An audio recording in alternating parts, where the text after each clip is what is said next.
Welcome to Mr. Nightbleed. Tonight's story is titled, 7 Creepiest Graves Ever Discovered. Across the U.S., we're returning to the quiet edges of the world, the places where the hum of the living fades, and only the wind moves through the graves. These are the stories buried in stone and soil, tombs that whisper, monuments that bleed history, and resting places that refuse to rest. Every account you're about to hear is real, taken from those who've stood before these graves and felt the chill of something watching from below. My goal this month is to reach 4,000 subscribers. Almost 90% of viewers wander in, listen, and vanish into the dark without subscribing. Don't be one of them. Join the darkness. Subscribe now.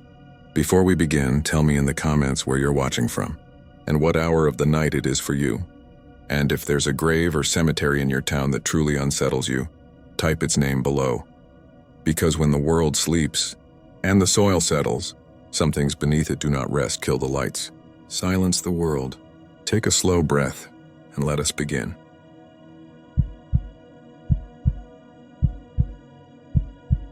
I'm writing this because I want a record somewhere that isn't just my head. If you're from Savannah, you already know which cemetery I'm talking about, even if I don't name it.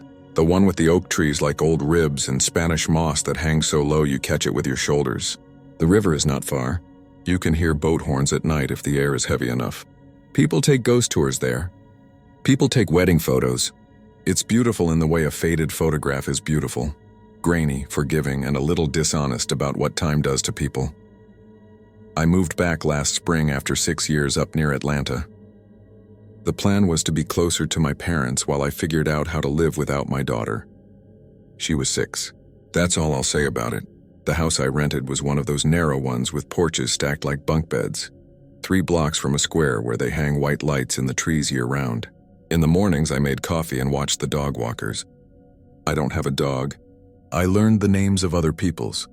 There's a statue in that cemetery, a stone child with her hands folded like she's waiting to be called in. If you're local, you're already picturing her. She used to be in a different cemetery across town, they say, or maybe a department store. Or she's a copy of some Victorian sculpture, depending on who's telling it. Tour guides prefer the story that she cries on humid nights, little beads on her cheeks that look like sweat. Condensation, one of them said when I overheard, the way a person spits out a pit. I didn't go looking for her. A neighbor did that for me. Her name is May. She's 60 maybe, short hair, booming voice, not the kind of person you can ignore. She brought over a casserole my first week and returned a week after that with a map. "You need a place to talk," she said, tapping the map with a pink nail. "Doesn't have to be church if you don't want. The ground out there listens. People leave all kinds of things and nobody judges."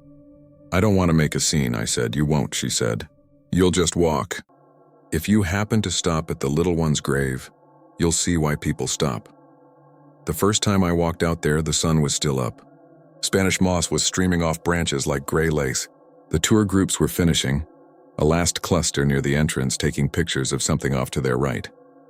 A groundskeeper in a green shirt and bucket hat hosed dust off a path. He raised 2 fingers at me and I nodded back. I found the statue almost by accident. She wasn't big, about the size of a 7 or 8-year-old, sitting on a stone bench with her ankles crossed. Her hair was carved in little curls. Somebody had left a stuffed rabbit at her feet, and it had soaked up a day's worth of dew, the fur gone wiry with it. A few coins were lined along the base. I stood a good distance away for a long time, like she might startle if I got too close. Birds hopped in the grass and then seemed to think better of it and flitted up to another branch. I don't know how long I stood there. Long enough for the air to change, long enough for the angle of the sun to move, so the shadow of the child's head leaned off the bench and then slid forward onto it. I realized I had both hands in my pockets, fists curled around nothing. When I finally stepped closer, I felt ridiculous, and then, immediately after, disloyal, because for a breath there it felt like cheating on my daughter to look down at a stone face and think, "This is what I need." I put the rabbit upright. I put a penny next to it. I said my daughter's name under my breath because the air out there eats sound. And then I sat down on the edge of the path and told the statue about the last day in the kitchen, about the cereal bowl, about the little puddle of milk she always left on the table, because she was in a hurry to get to anything more interesting than breakfast. I told the statue that I hadn't put the bowl in the sink for 6 hours after the ambulance had left, and that when I finally poured the milk into the sink, it smelled like pennies. I went home with a lightness in my chest I hated. It was 3 nights later when I went back close to closing. The sky was purple and thin.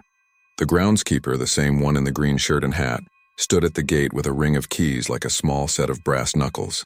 10 minutes, he said. Night tours in half an hour. They won't come through this end. You'll be all right. I won't be long, I said. He watched me look toward the statue. She's that way, he said, not unkind. The air was one of those humid savanna nights that makes the hair on your forearms prickle. I could feel moisture resting on my face. The moss lifted a little when a breeze came through, then laid itself down again like a tired cat. At the statue, gifts had multiplied. A little plastic bracelet, blue, a library card, a drawing in crayon of a smiling sun. I sat again, farther back than before. That was when I saw the shine on the statue's cheek. Just a pinprick at first, like someone had touched her with a wet finger, then another, lower on the jawline. It looked like sweat, and I could feel the easy answer forming in my head. Condensation? Sure, give stone a certain temperature and give the air a certain heaviness and you'll get this, but it felt wrong to tell myself a story while I was watching something with my own eyes. I took the handkerchief out of my pocket. It's old. It was my grandfather's. I don't know why I carry it. It just feels like something you do in the South, like you might need to wipe your forehead or offer it to a crying niece at any moment. I stepped forward and touched the edge of the cloth to the statue's cheek. It wasn't water. It was thicker, a little viscous, and it clung to the fabric before soaking in. The smell was faint and sweet and something like raw wood. When I pulled the cloth away, the sheen on the stone was gone, but a pale smear marked the handkerchief. I reflexively went to rub it between my fingers and then stopped. My stomach had gone tight. Someone else was there. I felt it before I registered sound. A shadow moved off to my right. A woman, early 20s, dark hair and a loose bun, a badge on a lanyard. She saw me, saw the handkerchief, saw the statue, and frowned. You shouldn't touch her, she said. The oils and all. People get mad, sorry, I said. I didn't finish the sentence because I didn't know what I thought. I'm Nina, she said. I'm doing a paper for my anthropology class on folk rituals. It's a lot. She cocked her head at the statue. You hear it's true? That she cries? I folded the handkerchief into my palm, hiding the pale spot like it was contraband. I don't know what I believe, I said. I saw it last week, Nina said, low. I didn't touch it. I wanted to. I took a video and my professor says it's just condensation, but it didn't look like that. It was too slow. She laughed a little, embarrassed. Anyway, I'm supposed to be observing the people, not the statue. What do you see?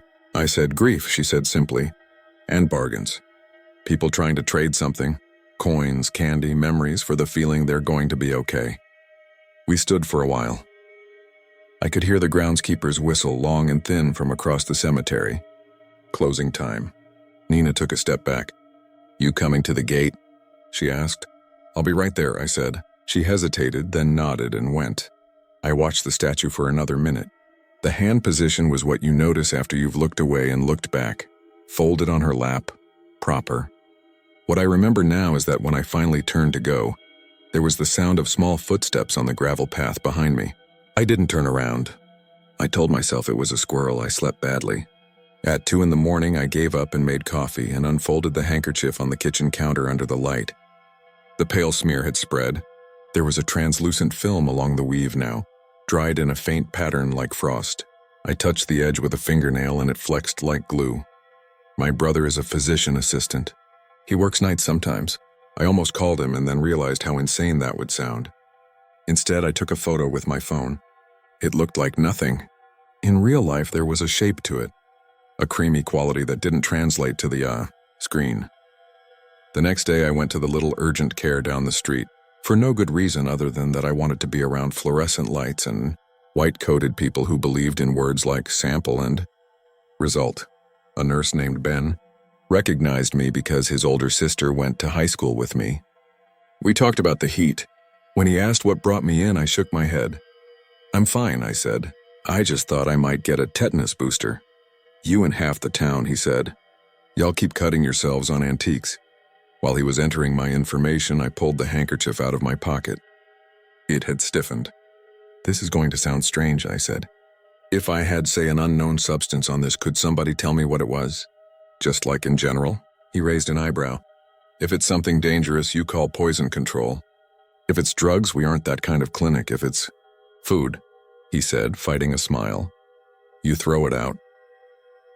What if it was from a statue in the cemetery? I said quietly.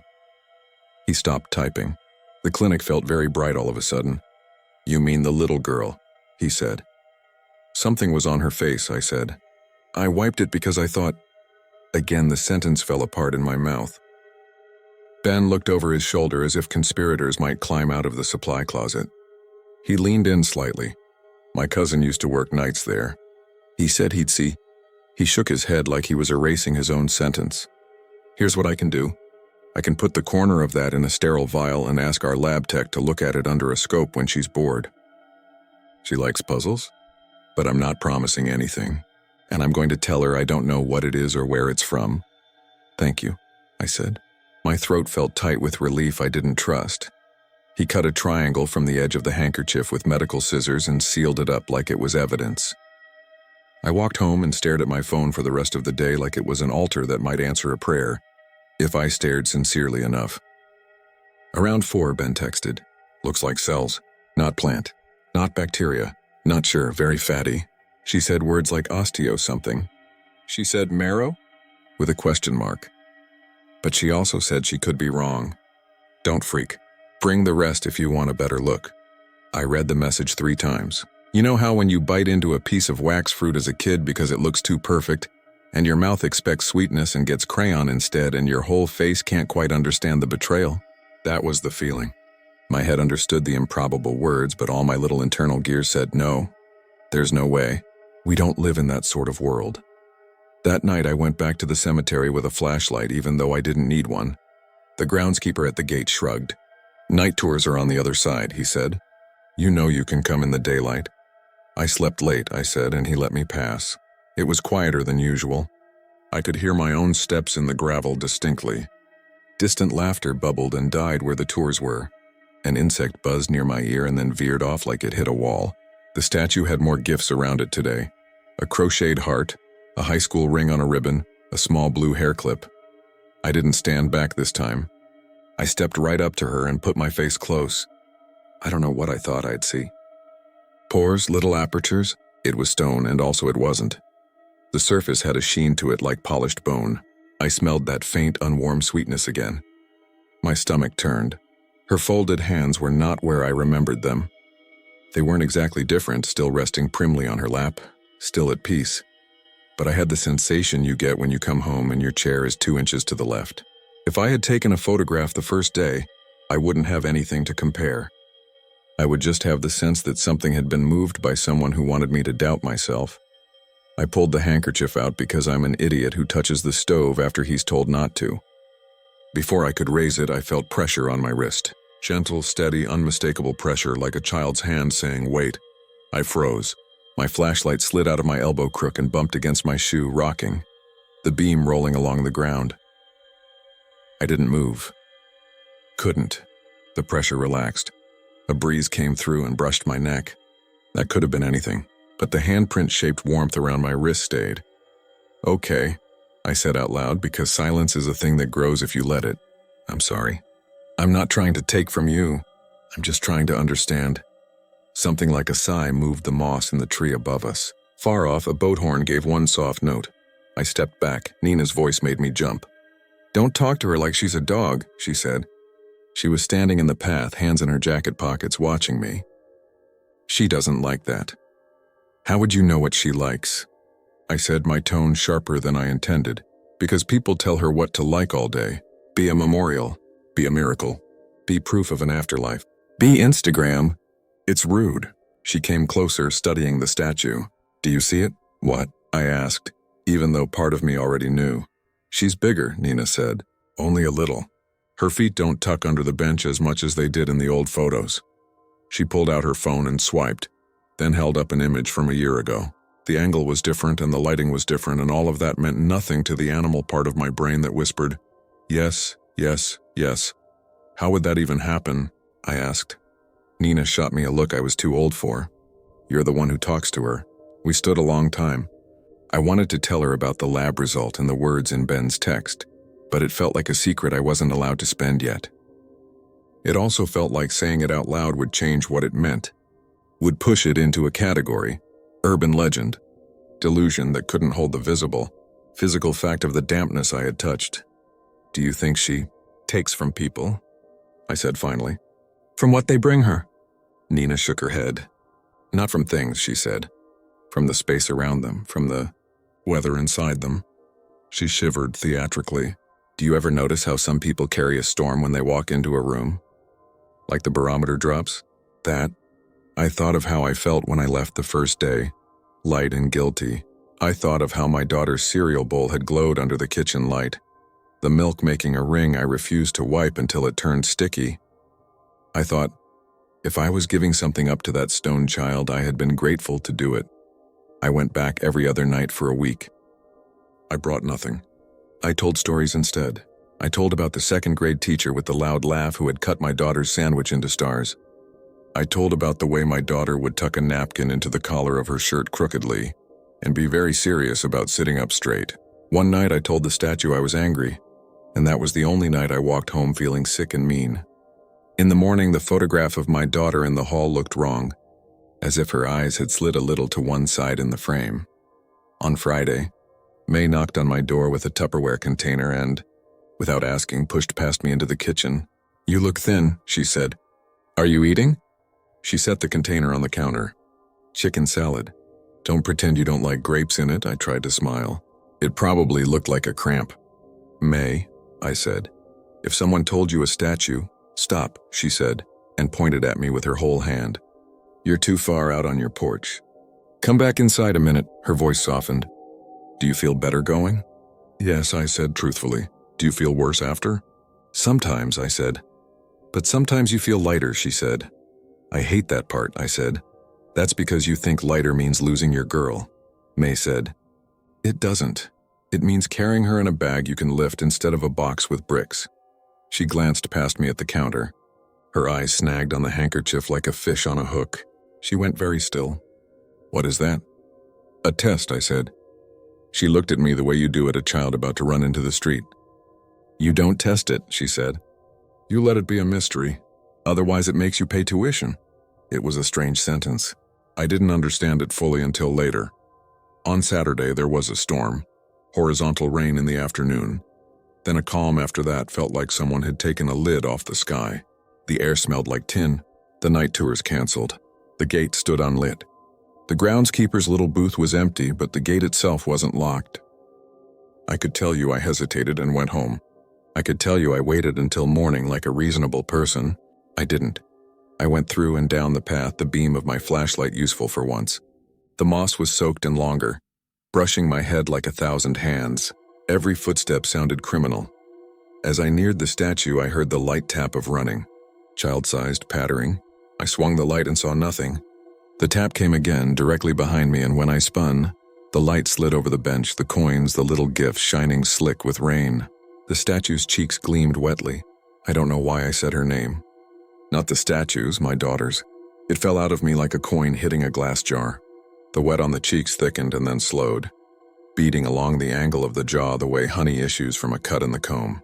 My hand moved up of its own accord with the handkerchief because that's how stupid habits are. I stopped partway. The air in front of my face felt crowded like a bus door opening to people pressing in. Don't, said a voice very close to my left ear. I jumped sideways, swinging the light. The beam hit the groundskeeper. He was not in his work clothes. He wore a windbreaker and a Braves cap. Rain had matted his hair to his forehead. His eyes were clear in the way of people who spend their lives outdoors. That steady blue-gray that doesn't belong to any one age. You'll take more than you know, he said quietly. I'm not taking, I said, lowering the handkerchief. I'm trying to understand. What is it? He looked at the stone child with something like affection. Or maybe it was fear. They can look similar if you don't trust yourself. You know what it is, he said. You don't want the word for it. The word turns it into a thing that can be picked up and weighed. You do that, it weighs you instead. Ben, I started, and then stopped because the groundskeeper didn't know Ben, and I realized I had gone past the line May warned me about. She used to be smaller, the groundskeeper said, like he was offering me a consolation prize. When I started here, her heels didn't reach the edge of the bench. It's not just your eyes. We had to shift her back a hair once so she didn't look like she was going to slide off. Shift her? I said. You touched her? He winced. Not me, he said. A crew. They didn't sleep right for a month after. You want my advice? You talk to your girl at home. Let this one listen to the tourists. What happens if she keeps growing? I asked. He didn't answer.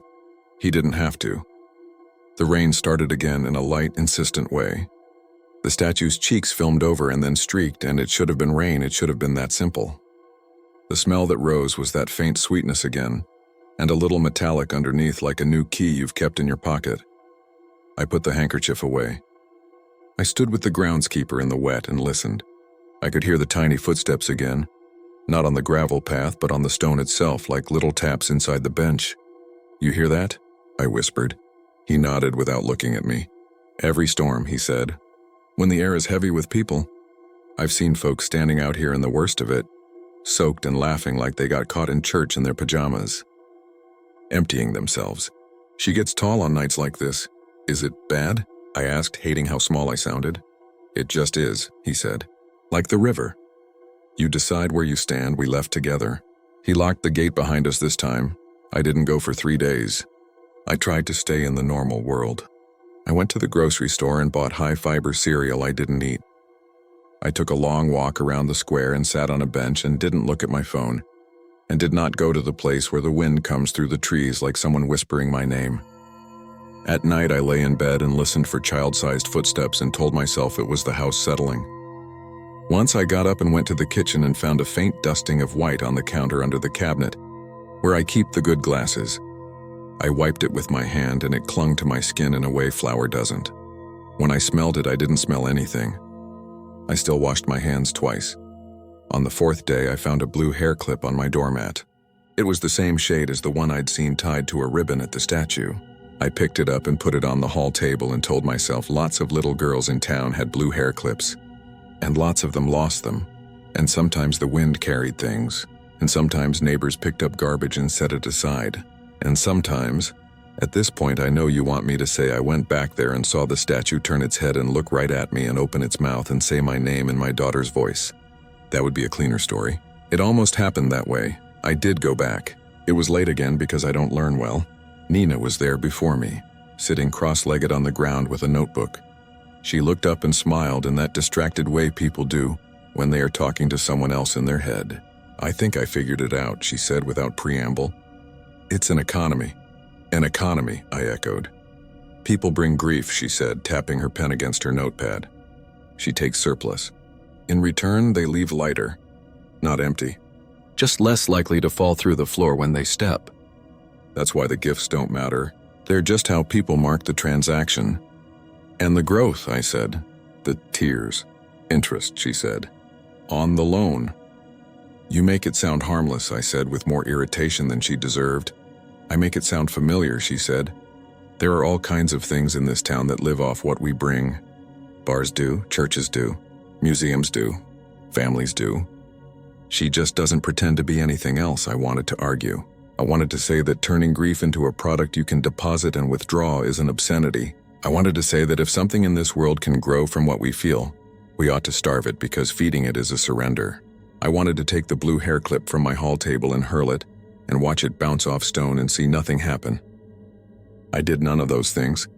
I stood there and listened to the tiny, not quite silence that lives around certain objects.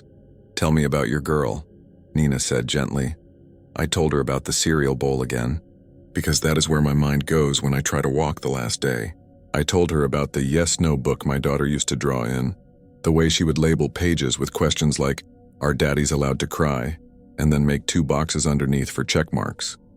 I told her that I had checked yes in shaky pen and then later watched her add a 3rd box underneath. Sometimes, Nina listened.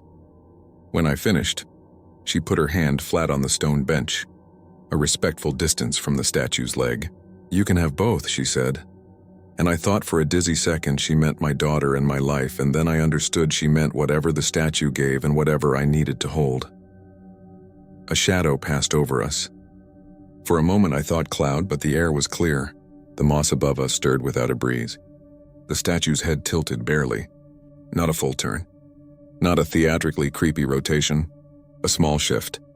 The way a child's head tips when she is following an adult conversation and catches a word she knows. The light caught on the curve of her cheek, and the surface there was not perfectly smooth. It had a texture like skin. Not human skin. Not anything I can put a confident word to.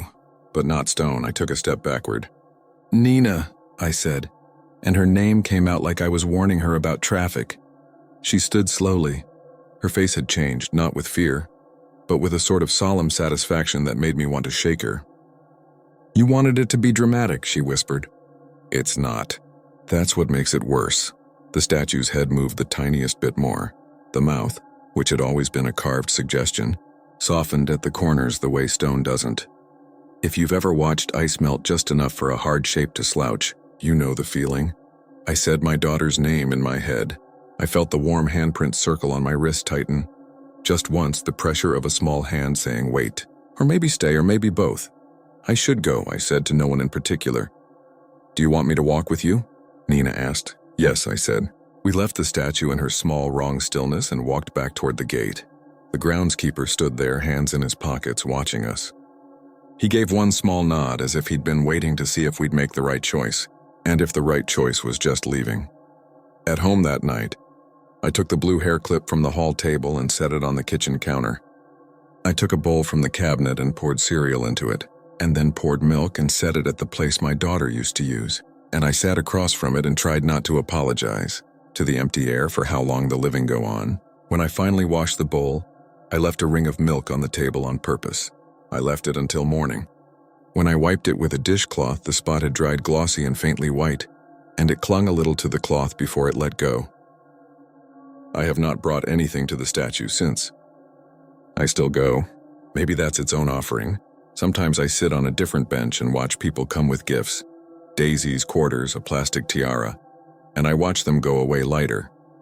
Sometimes the statue looks a hair older. This week I think her knees angle a shade farther out, like a child growing and testing where to put her legs. Maybe it's my eyes. Maybe it's the economy. The handkerchief is folded in the bottom of my dresser.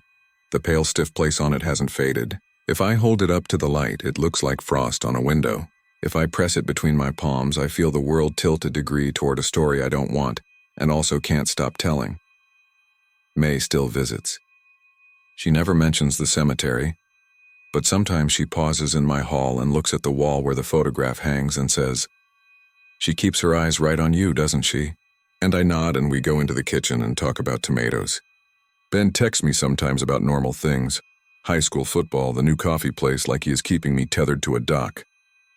Nina left a note on my door last week that said in careful script, "Balance your accounts," and I can't tell if it was a joke. Last night was cooler than it's been. I slept well for the first time in a while. At 3:12 a.m. I woke up to the sound of small feet moving down my hall. Not running, not sneaking. Just the casual, skipped steps of a child going to the kitchen for water because she woke thirsty. I lay very still. The sound stopped. I listened to the house breathe, to the air conditioner click and hum. After a minute, I got up and went to the kitchen. There was no one there. On the counter, near where I'd left the blue hair clip, there was a faint dusting of white, perfectly circular, the size of a child's palm. When I leaned close, it didn't smell like anything at all. The clip was gone. I considered calling someone and then realized there was nobody I could call who wouldn't move something inside the story by answering. I wiped the dust with my hand and watched it cling and then disappear in the rinse under the faucet. I stood there for a long time with my hands dripping into the sink like I was in church. I'm not warning you away from that grave. People will go regardless of what I write, and maybe they should. Maybe there are worse things than a place that takes your heaviest weather and lets you walk home without slumping under it. I'm just saying what I should have understood at the beginning. It listens hard. It knows what you mean even when you don't say it. It remembers faces. And sometimes when the air is the right kind of heavy and the moss is moving even though the trees are still, it will turn its small head just enough to show you it knows you. If you've set a name there, it keeps it. If you've brought sorrow there, it will store it like grain. And if you come back hungry, it will feed you something that tastes like peace and also like obligation. When I walk by now, I keep my eyes on the path. I say hello under my breath the way you say hello passing a neighbor on their porch. I do not stop. I do not bring anything. My hands stay in my pockets. Even so, some mornings when I pour coffee, my wrist itches where a small hand held it once, and I look at the door like I expect someone to come in from the yard and ask for cereal. And the light in my kitchen does that thin, pearly thing it does after rain, and I think about interest. And I wonder how tall a statue can get before someone has to move the bench.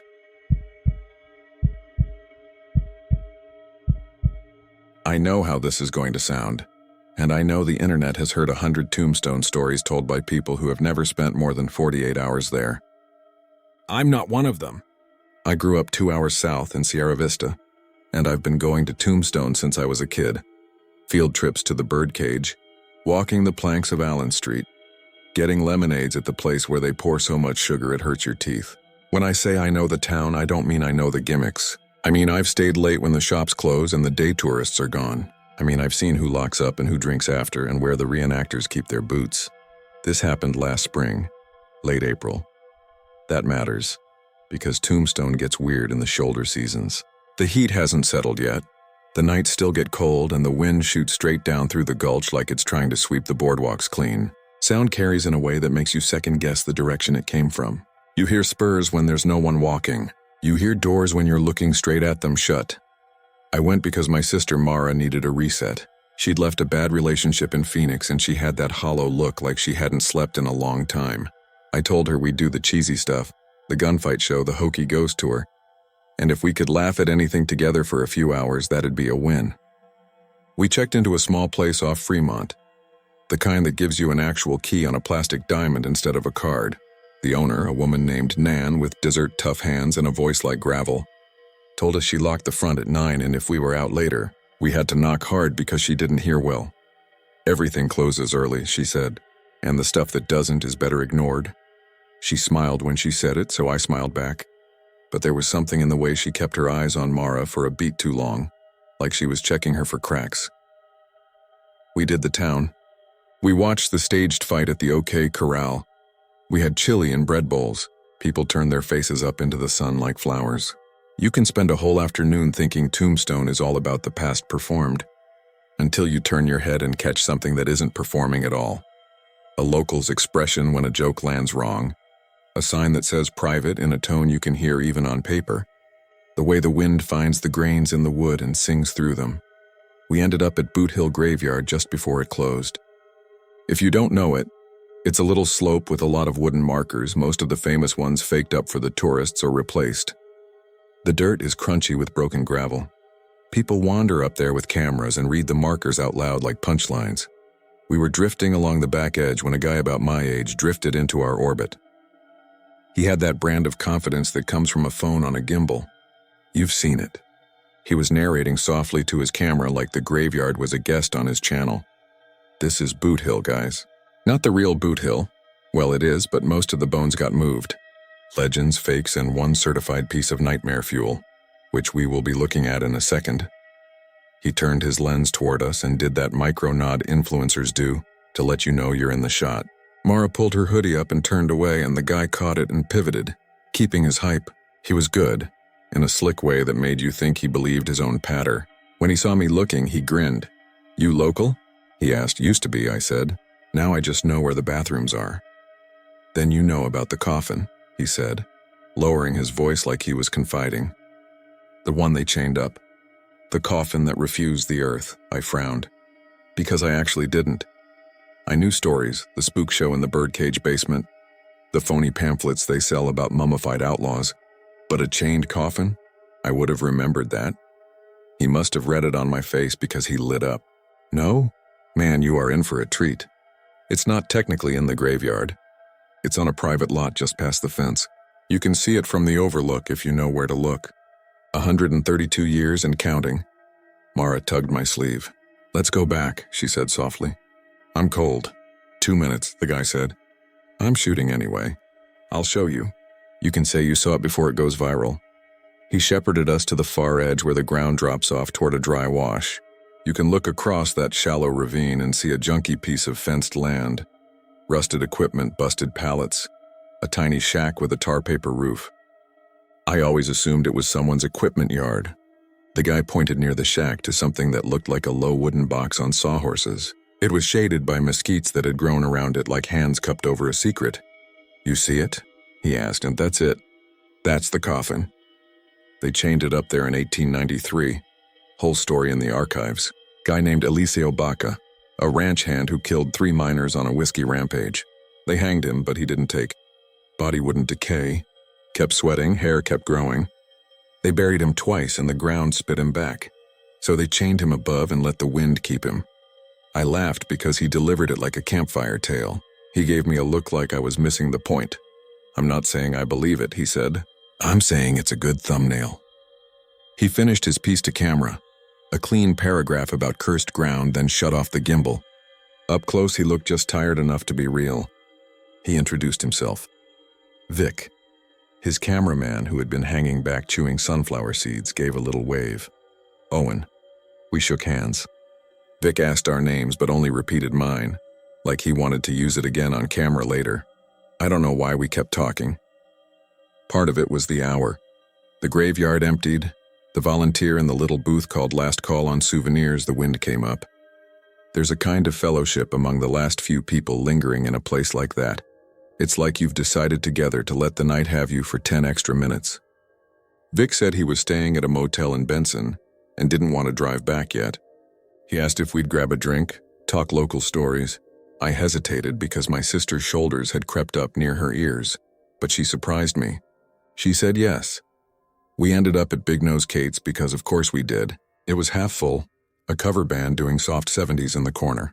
Vic set his phone up and filmed B-roll of beer mugs sliding across a scarred table. He wasn't obnoxious about it. He didn't push. He asked if we knew anyone who'd show him the coffin up close. I said no one owned that lot except an old man named Harlan, who used to sell salvaged metal, and I wasn't even sure he was alive. Vic said it didn't matter. "One good fence hop," he said, "and that's 1,000,000 views." Mara stared at her beer. "Don't," she said, and the word had weight in it. She wasn't talking as a scold. She was talking like someone who had learned to fear bad ideas when they were still small. Vic spread his hands. "It's just wood and chain," he said. "History deserves a close-up." A man at the next table leaned back so far his chair squealed and said without turning around, "You leave Harlan's mess alone." We all froze a little. The man had a face like every rodeo clown's retired older brother. He glanced over. "That box is a headache he inherited. City won't touch it. Harlan won't touch it. It's not a tourist thing. Let it be." Vic smiled like he did when someone left a spicy comment. "Sounds like there's a story there," he said. The man tossed back the last of his beer and stood. "Stories grow in the dark," he said, and set his glass down. "And so does mold. Doesn't mean you should breathe it." He walked out. Vic checked his phone and laughed softly. "Gold," he said. We parted around 8:30. Mara and I walked back to Nan's place. The town was mostly dark, the lights strung over Allen Street swaying like slow pendulums. Mara slid her hand into the crook of my elbow the way she used to when she was 8 and I was 12. And it was like a time machine. The warm weight of her trust. On Fremont, a pickup idled in front of a closed shop. The driver stared at us and then nodded us, and there was something in that made my skin prickle. Nan was waiting behind the counter with a crossword and a jar of peppermint sticks. She looked up, saw Mara's face, and reached behind her for 2 extra blankets without comment. "Wind's howling tonight," she said. "Don't open the windows. Dust gets in your lungs and you wake up feeling like you chewed cotton." We were in bed by 9. I lay there and listened to the town wind down like a contraption with springs. At some point I went under. At some point I woke up. The room was blue with moonlight. The wind had dropped. It was that dead hour you never feel unless you live night shifts. The time when even your own house doesn't want to know you. That's when I heard it. It wasn't a bang or a scream or a Hollywood clatter. It was a slow, not quite rhythmic sound, a draw and release with a drag in the middle, a breath taken by something with old lungs. It came from nowhere and everywhere. It came from the floorboards. It came from the lot across a dry wash. Mesquite leaves turned like ears toward the sky. Mara stirred. "Do you hear that?"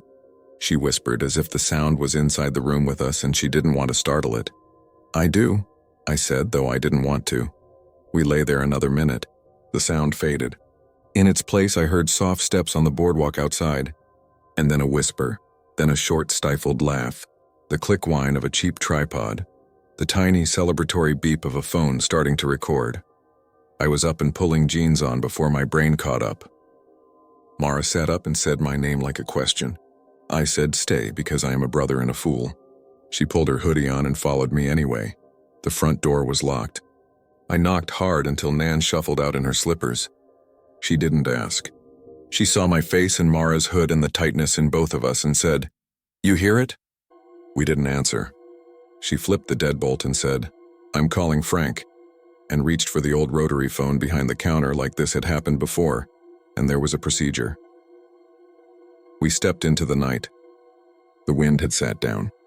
Tombstone without wind is like a radio with the volume cut. You hear how much is usually under the noise. Our footfalls sounded too loud. The moon had climbed just enough to pour silver on the roofs. Somewhere a dog barked once and then decided against it. We didn't talk. We cut across Fremont, down a narrow alley that smelled like warm creosote and cold dust. And then we were on the dirt road that skirts Boot Hill. There were no lights at the graveyard this late, but we didn't need them. Moonlight gives everything too much detail and no warmth. The fence at the far edge threw black ribs on the ground. We followed them to the overlook. At first I thought no one was there. Then a shape resolved against the darker shape of the fence. A person perched on the top rail like a kid, phone held out in a little prayer to capture what the eye could not. Even from behind I recognized the outline, Vic. Then movement to the left. Owen, adjusting a flashlight, whispering, "Ready?" Vic whispered, "Rolling," I said his name. It came out too quiet to carry. I took another step and my toe snagged on a half-buried stone, and that little stumble made exactly the sound that gets heard in silence. Both of them turned their heads. "Hey," Vic whispered, like we were all at the same sleepover. "You gotta see this," he pointed across the wash. The lot on the other side was black breakup shapes and pale patches of dirt. The shack slumped like a man with his head in his hands. The coffin on sawhorses was just a coffin, a long rectangle with a lid, wrapped in chains that gleamed dull like pewter. It looked like a prop that had been left in the rain for a century. I squinted and then I saw it. The chain was taut at one end, looped around a post sunk into concrete. The other end lay coiled like a sleeping snake beside a little pile of something. Bolts? A cut padlock? And the center of the chain draped over the coffin had a new cut, clean and bright. Owen lifted the flashlight and then ducked it when I hissed. "Don't," I said, because I didn't know what else to do with the electric fear that ran through me like a wire. "I didn't," he said. "We filmed the whole thing with moonlight. It looks creepier that way." "You broke it," Mara said. There was no drama in her tone, just tired heartbreak. "You broke somebody's lock." Vic's grin had gone stiff, like it was frozen on a mask he couldn't take off. It was already half rusted. "It's not like we opened it. We just took the chains off, for the story." That was when I heard it again. Not the breath this time. The lack of it, like the night got too quiet and something tugged at a piece of silence and made a suction. The air felt thin. I realized I had been holding my own breath and let it out, and the sound of it came back to me from across the wash, softer and late. The coffin's lid swelled. Not much. A bow upward, as if the wood had decided to remember that it was spring and wanted to flex. The chain sagged a little more as the lid rose and settled, a heartbeat worth of motion. Mara reached for my hand and I let her take it. Owen whispered, "Jesus." Vic lifted his phone slightly and recorded like he was at a birth. We stood there, 4 idiots watching a box. There are moments when your brain throws up its hands and says, "You tell me, body, because I'm out." My eyes watered. Not from sadness, my body had just decided to cry because that's what it knew how to do. A smell came across the wash. Not rot, don't go there. Just the smell of old wood, dry and tannic. And something else I've only ever smelled when a haboob is coming in hard.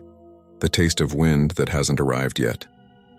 A soft footfall sounded behind us, and a voice like a screen door creaked open said, "Hey." We turned. A man in a deputy windbreaker stood there, hands out, empty. He had the look of someone who's been woken out of a warm bed by a call from someone whose name he knows, and who has chosen patience on purpose. He nodded at us, then at the lot across the wash. "Put the chains back," he said. "It's on private property," Vic said, reflex kicking in. We didn't go over there. Put the chains back, the deputy repeated. He wasn't looking at Vic anymore. He was looking at the coffin, and the lines around his mouth looked tired in a way that said he'd been annoyed about this before he ever met any of us. Nan's old rotary must have found him. "Frank?" I asked. He didn't take his eyes off the box. "Don't worry about my name," he said. "Worry about the chain." "How?" Owen asked. "We're not—" The lid rose again, this time more. Just a fraction of an inch. Just enough to throw the moonlight differently along its edge, just enough to show the clean line where wood met wood. If you've ever opened a long-closed drawer, you know the sound it makes, that soft friction squeal. We heard that, stretched thin as spider silk across the air. Then very gently, something inside the coffin breathed in. I can't describe it in any way that will make sense on paper. It wasn't that we heard lungs. It was that the night changed shape, the way it does when a car passes on a highway 2 miles away and you feel it more than hear it. A pressure shift, a shared system moving. The mesquites nearest the coffin lifted and tilted as if to listen. The lid swelled and then eased. The sound when the breath went out was a sigh through 1,000 grains of dust. None of us spoke for almost a minute. When I did, my voice cracked. "He's dead," I said, because the alternatives were worse. "It's the wood. It's the wind." I know the sound of wind," Frank said. His voice had gone flat. "Put the chain back," Vic swallowed. The bravado was leaking out of him. "We can't," he said, and his phone dipped finally. "We cut it." "It's shot." "Then go," Frank said. "You can go now. You can leave town tonight, you two." He flicked a glance at me and Mara, and for a second I read a plea there I didn't understand. "I'll get Harlan. He's the only one who—" The coffin breathed again, and this time the breath didn't go out. It held. The wood bowed and held. Somewhere in the shack something fell with a clatter like bottle caps. The chain slid another inch, metal on wood, the saddest slide whistle in the world. The lid didn't open. It didn't need to, it just made room inside itself. I didn't know what I was seeing until I saw my breath in the air. White and quick. The temperature dropped. Not in a horror movie fake way, but in the real desert night way where the heat leaves your skin and never comes back. My hand in Mara's got clammy. I could feel her shaking, and I realized the shaking was me. "Frank." A voice called from behind us, old and thin, but with a hook in it. We turned to see a man in a navy watch cap and a flannel shirt buttoned wrong. He was small and straight as a fence picket. He had one of those boxy lanterns you plug into a truck to charge. The light was off. He set it down and shook his head like he'd walked too fast. "You should have called me sooner," he said. "I did," Frank said. "You didn't pick up." Harlan, it had to be, squinted at Vic and Owen like he'd seen their type in 100 shapes and never liked any of them. Then he looked across the wash at the coffin. He tilted his head, listening to something I couldn't hear. "I told you this day would come," he said. "I told the city back when they tried to move him. I told the preacher they brought in from Douglas. I told the last boy who cut the chain for fun that he'd die in a bed he didn't recognize with the windows shut tight and the heater off." Harlan bent and picked up a coil of chain from the ground at our feet. It wasn't the same chain. This was bright new with one of those modern cheap padlocks still in its cardboard. He held it like a leash and breathed out through his nose, not quite a laugh. "You film?" he asked Vic without looking at him. "Not now," Vic said. His voice was small. "Good," Harlan said. He handed the chain to Frank. "We'll do the 3-man. You steady the post. I'll take the far side. You," he pointed at me. "You're strong enough. You come down with me. Don't touch the box. If it moves, you move faster." I don't know why I listened. Maybe because he spoke like a man who'd give instructions in a fire. Maybe because I wanted very badly to do one right thing after all the wrong ones. I handed Mara to the deputy with my eyes. He nodded once, the smallest promise in the world. We went down the wash, sliding on gravel.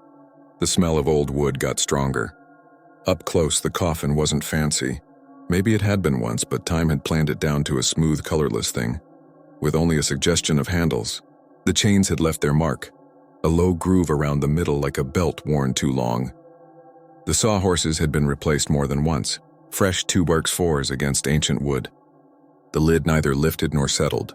It just held its breath. I could feel it in my chest, that pressure, like waiting too long before diving. "Ready," Harlan said, and there was no space left in the night for our fear. We wrapped the chain around, working quickly, fingers numb from cold and wrongness. Harlan kept his eyes on his hands. Frank kept his on the lid. I kept mine everywhere at once and nowhere. We got the chain around and fed it through the hasp of the cheap lock. Harlan snapped it shut. The sound was too bright. He winced like it was rude to wake whatever this was with something so new. Again, he said, and we looped it the other way. As we did, the lid swelled another hair. The breath inside didn't settle. It grew, not louder, heavier. The air pressed into my ears. For a second, the shape of a face rose in the wood. Not a face. No, the idea of a face. The geometry of where one would be if one were on the other side of old wood and had just moved closer to listen. "Stop," Mara cried from the overlook, and her voice cracked the night like a stick. "Please stop," the lid eased. The breath went out slow, like someone who'd waited a long time to exhale. The coffin relaxed. The chain bit deeper and held. We stood there, 3 men in the dirt, and listened to the wind come back like someone turning the radio up. The mesquites sounded relieved. My heart stuttered in that post-adrenaline way, trying to find its normal beat. "Okay," Harlan said very softly. "Okay, we'll leave it alone now." We climbed back up, 20 years older, in 5 minutes. Vic and Owen had not moved. Vic's phone dangled against his thigh. He looked at us like we'd returned from a place he had wanted very badly to go and now suddenly wished he had never heard of. "Is it?" he began. "No," Harlan said. "It's never over. It just learns manners again, for a while." He picked up his lantern, still off, and looked at me.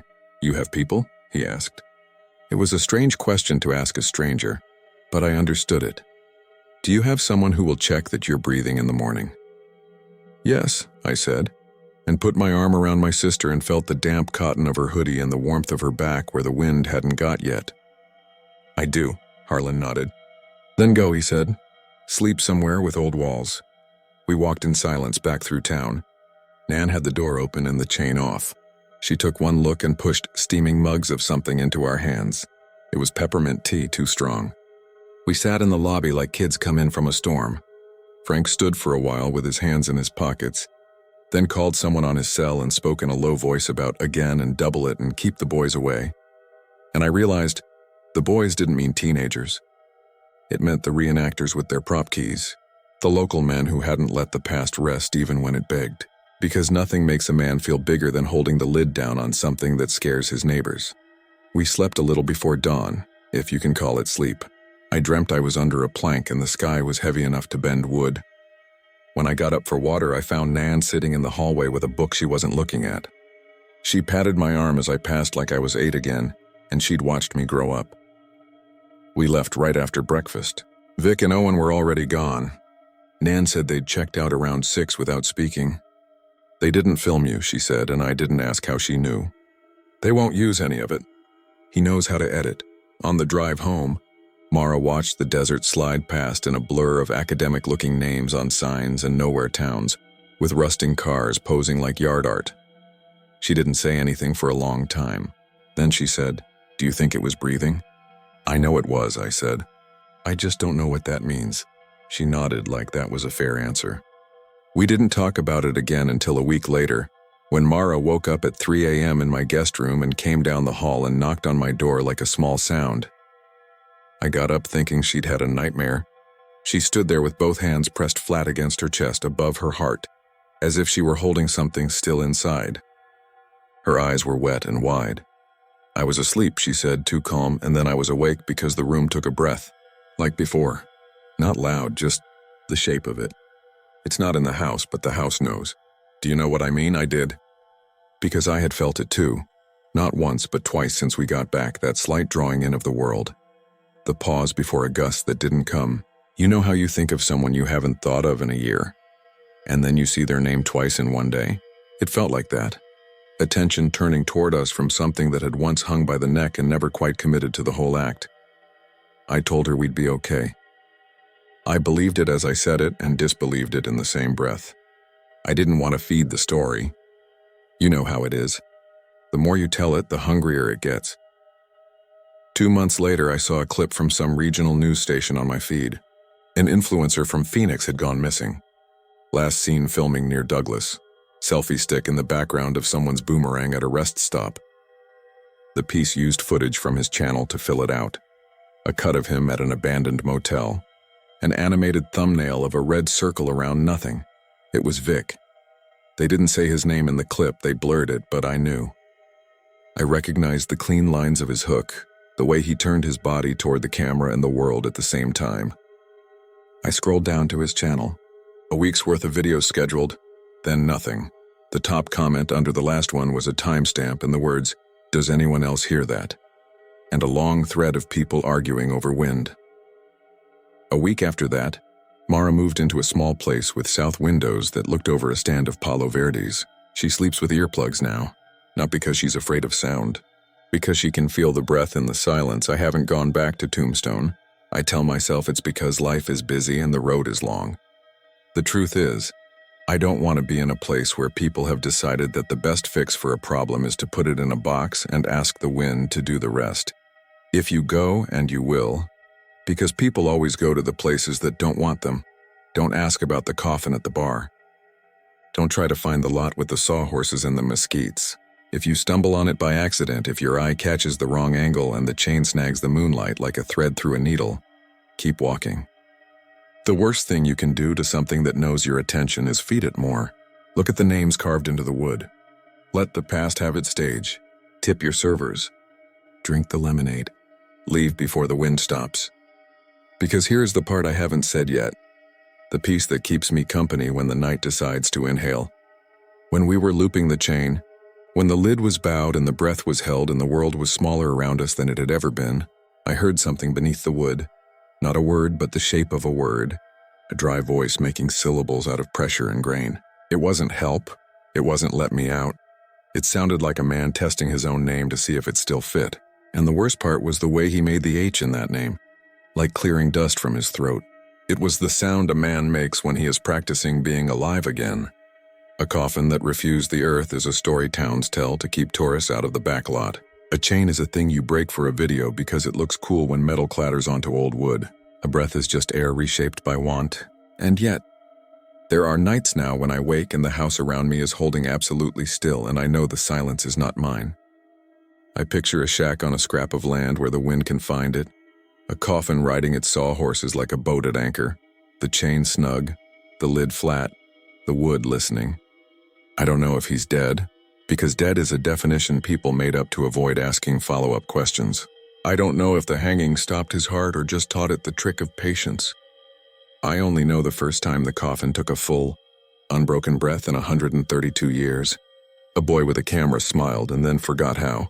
And a town full of people who have practiced looking away for generations counted quietly in their heads to see how long they could hold out without breathing back.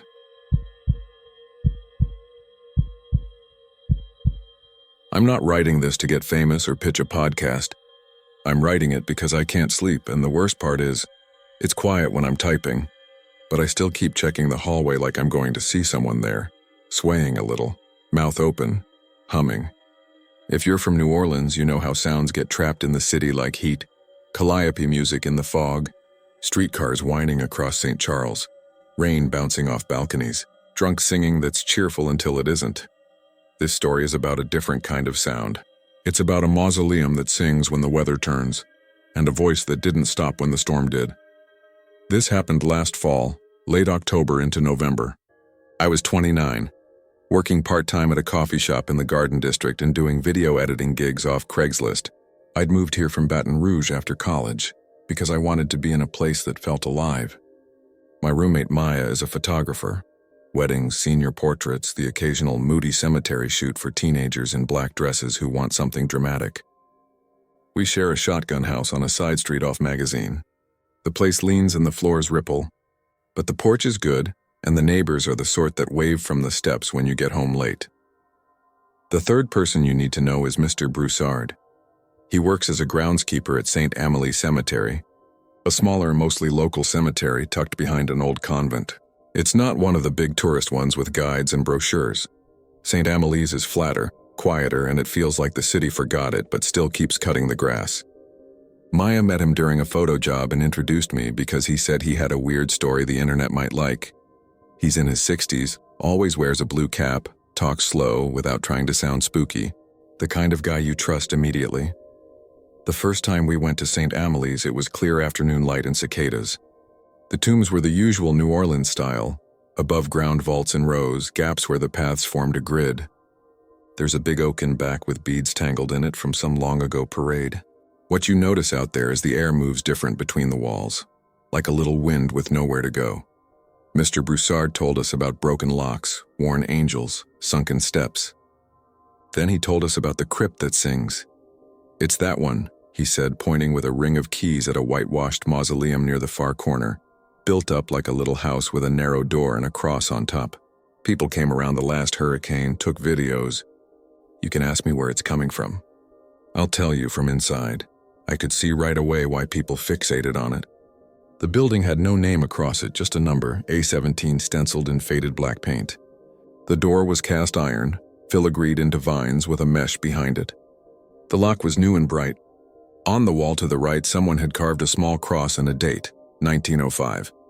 The paint around the carving was slightly different, like the wall had been patched. It sings during storms, Mr. Broussard said.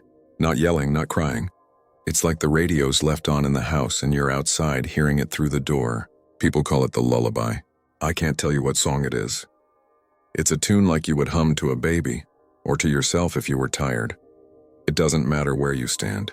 You hear it. Maya lifted her camera, more out of habit than anything. Is there a speaker? A prank? Mr. Broussard looked at her like he was used to that question. I've checked. Father Raymond from the parish checked. The tourist kids rattled the door. Nothing. You won't hear anything today. Needs a good rain and the wind out the east. He dug in his pocket and pulled out a laminated card. Folks like to say the city breathes through these cracks. But this one sings. The card was a list of maintenance tasks and a note on A17. Lock replaced 829, no entry without supervisor. Under that, in pencil, singing again during Ida, 1:12 a.m. I'm not proud, but I heard internet might like and saw a video idea that didn't require dancing. I run a channel that barely anyone watches. City stories, weird little rumors, clips of places tourists don't go. I told him that. He shrugged. Record it if you want. I don't have a dog in it. Just don't climb my fence. That night back at the house, I looked up 1905 and fever outbreaks and fell into a hole of articles about yellow fever and the old charity hospital. I knew New Orleans had history with fever, but I didn't realize entire blocks had been quarantined. The more I read, the weirder it felt to have that date scratched into a wall by someone's hand. There was also mention of a convent near St. Amélies that ran a little hospital during one outbreak. The article described a group of sisters who stayed when most people fled. One line stuck with me. The sisters buried their own when the carriages would not come. It didn't say their names. 2 days later, the Weather Channel started warning about a storm coming off the Gulf. Not a full hurricane, not something that gets a name you remember, just a lot of rain and wind. I texted Maya and asked if she would go out there with me. She replied with 5 umbrella emojis and, "We're idiots, yes." We got to St. Amélies just after sunset with the clouds cracked open and the rain moving like steady strings, not drops. The city makes a specific sound in rain, everything echoing and the gutters roaring. The cemetery gate was open a crack and we slipped in. I'm telling you now, I know that was dumb. It felt like stepping into a different temperature. Even the rain was different between the vaults, like it was falling in lines. We walked to A17 in our ponchos, both of us trying to pretend this was normal. I set my phone to record. The wind came from the east, just like Mr. Broussard said. The cross on top of A17 was dark against a really low stretch of sky. It started as a warmth, not a sound. Like that feeling when someone hums quietly in the car and you can't quite hear it yet, but you know it's there. Then the hum lifted, thin and almost polite, like someone humming to themselves in the next room. It rose and fell in a pattern that made sense. There was a melody, but it was simple. 3 or 4 notes looping. The rain and the wind pushed it around, but it stayed. I looked at Maya and she looked at me and we both did the same weird laugh we do when we're scared and need the other person to see it. Holy, Maya said, and then shut her mouth and let her camera run. I stepped closer to the iron door and cupped my ear at the mesh. The humming didn't get louder, just more present. It was like the sound wasn't playing in my ear but in the air right in front of me. I lifted my phone, swept from the door to the cross, back to the door. It wasn't a trick of wind. It wasn't a pipe groaning. It was a person's voice moving like a lullaby moves, the way you do it when you're tired and your mouth goes slack. and each note slides a little into the next. It never got mad or panicked. It just kept going. When we got back to the car, we were both soaked to our knees and my phone said 18 minutes recorded. We sat there with the heat blasting and listened in the steamed-up darkness. The recording was perfect. No thunder, no wind, just the voice, clean as a radio broadcast. We looked at each other, eyes big like kids. "Okay," Maya said, grinning like we'd stolen something. We did it. I planned to cut a short video that night, add maps and a soft title card, maybe an interview with Mr. Broussard if he'd do it. Before bed, I played the recording one more time because the sound had gotten into my head, and it felt wrong to go to sleep without it in its place. I put in earbuds and listened. It was strange how close the hum felt even now. It made my shoulders go loose. It made me imagine somebody in a simple dress, hands folded, rocking themselves without thinking. I fell asleep with the phone on my chest and woke up to Maya banging around in the kitchen. 2. Things happened the next day that turned this from a fun ghost video into the thing I'm trying to type out now without looking at the hallway again. The first was Mr. Broussard. Called and told us we needed to come by the cemetery in daylight. "You didn't break anything," he said, almost like he'd rehearsed that part. "But somebody did. A17's got its lock busted. I need witnesses. People saw you there last night with cameras, you know how folks talk." We went around noon. The puddles had settled into mirrors on the paths, and the sky had that washed-out feeling after a storm. Mr. Broussard was waiting at the gate, not angry, just serious. He brought us back to A17. The lock was snapped hanging by the hasp. Footprints were muddy in the little square patch of dirt in front. The iron door was slightly ajar. "Don't touch nothing," he said, then slipped a handkerchief around the latch and pulled. The door swung open with a sound that made the hairs on my neck stand up. Not a creak, not a scrape. It was a dry, quick noise, like something unsticking.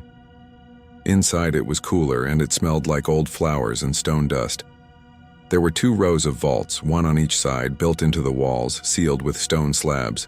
The slabs were etched with names: Lane, Robideau, D. Dupré, then dates. None later than the 1950s. The floor was a patterned tile with bits chipped away. At the far end, a niche held melted candles and a little statue of Mary with one hand missing. "There," Mr. Broussard said quietly, and pointed to the right-hand wall, second slab down. It didn't have a name. It just had a cross lightly etched and below it that same date, 1905. The mortar around the slab was different from the others, as if it had been redone more recently, smoother, whiter. In the lower right corner, at the edge where the stone met the wall, there were little scrapes, not deep, not dramatic. Just a set of tiny parallel scratches, like the stone had been nudged and something inside had pressed back. Maya took a photo and lowered her camera. "You didn't tell us about this." I didn't know. His jaw kept moving like he was chewing on a thought. "They'll say kids did it to scare old Broussard. Maybe they did. But I changed that lock myself last month. I know what I hear in a storm. And that slab..." He stopped, then said it the practical way. "It wasn't like that when I was in here last." We backed out. He relatched the door with a chain and a temporary padlock. He looked at me. "Be careful with that recording," he said, like he'd say, "Be careful crossing St. Charles during Mardi Gras. Don't add things to it. Don't play it stupid loud." The second thing happened that evening after we got home. I took the SD card out of my phone to pull the file. When I clicked the audio, I heard nothing. It played. The time moved across the screen. The little bars jumped to a level that said quiet room, but the track was silent. I tried different headphones, different speakers. Nothing. I swore because I knew what I'd heard in the car. I went to Maya's room to ask if she could try it on her laptop. She had her door open and her lights off, just the glow from the screen on her face. I was going to knock on the frame and then I stopped because she put a finger to her mouth. She pointed to her earbuds, then pulled one out and lifted it toward me. I leaned in. From the earbud that wasn't connected to anything, a faint hum came out. I know that sounds dumb. I know earbuds don't have batteries. But when I say the sound was there, I mean it. It was the same 3 or 4 note pattern, a little looser now, like the person had been humming for a while and wasn't trying to be steady. I stared at the dangling wire and then at Maya. She was pale in the glow and her eyes did that glassy thing. She whispered, "Do you hear this too?" I nodded and my stomach went cold. She let the earbud go. It swung and the sound swung with it, tiny but definitely there, moving in the air like someone invisible was passing by your ear. We both stepped back. The hum faded, not like it was turning off, but like the person walked farther down the hall. I ran to my room and slammed my door and sat with my back to it like someone was going to push it open. I clicked the audio file again. Nothing. Nothing on my phone. Nothing on the laptop. I put my head in my hands and tried to breathe. We didn't sleep much that night. Every time I started to drift, I'd hear it just at the edge of hearing, like the hum was coming from the opposite side of whatever wall I chose to face. Not constant, just enough to jolt you and make you sit up and stare at nothing. Around 3, there was a knock at the front door. I swear to you on whatever you think is holy, it knocked 3 times in a neat little pattern, and when I went to the peephole, nobody was there. The street was slick and empty. The hydrangea by the steps flickered in the wind like somebody had just brushed past it. Morning made it smaller, the way morning does. I made coffee with the window open to the courtyard and told myself it was all nerves. The file probably got corrupted. Earbuds pick up radio somehow. The scratches in the crypt were vandalism. We just walked into that space and our brains made the rest.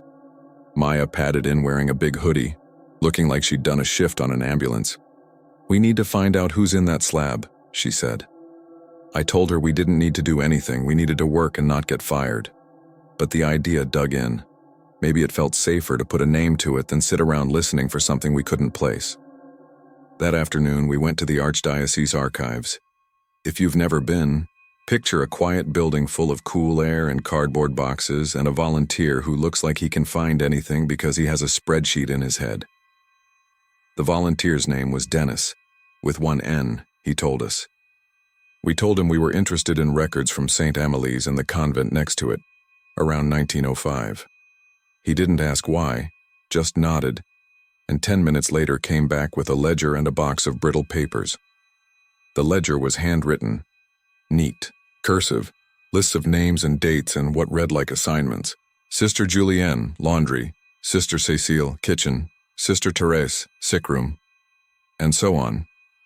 One page was a different hand, messier, like whoever wrote it had to do it fast. The top was dated September 1905. There were 3 lines, then a gap, then 2 more, as if someone came back later and added them. The lines I can remember almost word for word. Sister Madeline, fevered, buried with prayers. Sister Bernadette, fevered, buried with prayers. The gap. Then, Sister Agnes, fever broke, breath scant. Dr. Favreau declared passing but warned of chance of rally. We prayed. She stilled at vespers. Darkness and rain. We entrust her to God. Then, faintly under that, like someone wrote it smaller. Note from Sister Thérèse. I heard a sound under the cross at dawn, a kind of hum. Sister says it is the storm in the stones. I am not sure. Maya squeezed my wrist hard. Dennis cleared his throat gently as if to say, "Please don't break the paper." We took a photo on our phones and backed off like we'd been told the page was hot. We asked about A17. Dennis pulled a small map from the box and pointed. Plot purchased by the Sisters of Mercy. Overflow during fever. No individual names on certain sealed vaults. He hesitated. There was a scandal. Rumors that men from the city tried to collect bodies by the cart and got turned back by the sisters. The sisters buried their own. The storm was terrible, records incomplete. The word that sits wrong in my mouth even now is scant. Breath scant. Like a candle low, but not out. Like somebody said, she's gone. And they needed that to be true because there were 20 more sick and 2 carts waiting in the street. I don't think it was cruelty. I think it was exhaustion and fear and rain coming in under the door. We left the archive with a pile of photos on our phones, and that feeling you get when the ground underneath you has a seam in it you didn't notice. It wasn't a ghost story anymore. It was a person. That night, the wind came back a little and the power browned in our block. The house clicked and the old panes rattled. I did what Mr. Broussard told me not to do. I opened the audio file again and turned it up and pressed the phone to my ear like maybe if I shoved it against my head hard enough, the hum would stay in the phone and not come out into the house. Nothing played. But somewhere between my room and the hallway, I heard that tune again, soft as someone's lips against their teeth. 3 notes up, 1 down, then a little shake at the end like a sigh. I said, out loud, feeling ridiculous, "Sister Agnes, I hear you." The hum cut off like I'd embarrassed her. That was worse somehow than hearing it. I sat on the edge of my bed until my back hurt. The hallway stayed empty. 2 days later, an officer came to our door. Someone had reported 2 young people at St. Amelie's the night the lock got busted. We told him we didn't break it. Mr. Broussard backed us up. The officer was polite, more tired than suspicious. Before he left, he said, "Everyone's on edge. I went to a scene last year where a family swore their smoke detector sang. It was carbon monoxide." He looked around our living room like he was hoping to see a vent that explained everything. "You girls be careful." We tried to be sensible. We didn't go back to the cemetery at night. We didn't sit in the hall listening. We poured ourselves into work. It didn't matter. The hum came and went like a stray cat that knows what door to scratch. Sometimes we both heard it at once. Sometimes only one of us did. The worst was the morning Maya walked into the kitchen and said, "I dreamed I was under a blanket and there was dirt on top of me and I was trying to be polite, so I hummed to keep from crying." She said it too calmly, like she'd made peace with it in her sleep and was just reporting what peace looked like. We went to see Father Raymond at the little parish church that's technically attached to the cemetery. He's the type of priest you want when your grandma dies. Soft voice, practical shoes. We told him the short version. He didn't blink at singing mausoleum. He'd heard all of it from Mr. Broussard already. But when we mentioned Sister Agnes and the ledger, he winced. "I shouldn't have let you see that," he said, which felt unfair because we hadn't shown him the photo yet. There are rules about disturbing the dead, but there are also rules about remembering the dead. We didn't follow the second as well as we should have. "Can we?" I didn't know how to ask. "Can we do something?" He nodded slowly. "We can pray over the vault. We can name her. We can say we're sorry." He held up a hand before we could spiral into, "What good is that?" Sometimes people just want their name said out loud. We went back to St. Amelie's with him at midday. Mr. Broussard came too, hat in hand. The 4 of us stood in front of A17. The chain was replaced with a real lock again. The air was warm and still. Father Raymond said a few words that were both official and human. For Sister Agnes, who served and suffered. For any we failed in fear. Then he did something that made my throat tight. He hummed, just a little, a lullaby-ish line that matched nothing I recognized but echoed exactly the shape we'd heard in the storm. He didn't sing it like a response. He sang it like a human habit. Then he said very gently, "It's time to rest." When we got home that day, the house felt more ordinary. We left windows open and the ceiling fan on. We cooked. We watched a dumb show. At 11, Maya went to bed. I stayed up with headphones on, trying to edit a wedding dance where the uncle kept stepping into frame. Around midnight, the lights flickered. I saved my work and decided to call it. I brushed my teeth in the little bathroom off the hall, humming the same line without thinking, because it had gotten into me like a splinter. That's when the track on my phone started to play. I didn't press anything. The screen lit up on the counter all by itself like a call was coming in. The file name, A17 Storm Take 1, appeared. The play line moved. The little bars bounced low. I watched the numbers climb, U001, U002, U003. Nothing came out of the speakers. Nothing in the earbuds. I leaned toward it thinking maybe the volume was down. From the hallway behind me, the hum rose. Not from the phone. From the house. From just outside the bathroom door. I turned slowly because every movie teaches you not to jerk your head. The hallway was a strip of light from the bathroom that didn't reach the far end. I saw nothing. The hum was incredibly calm. It made my chest ache. It sounded like someone far away talking to themselves so they wouldn't cry. The tune dipped to the 4th note, then held just a little too long as if the person's breath was short. Breath scant, my legs went watery. I picked up the phone with hands I could feel shaking. and stared at the moving time and the bouncing silent bars, and I understood the mean little twist of it. The audio wasn't what I was hearing.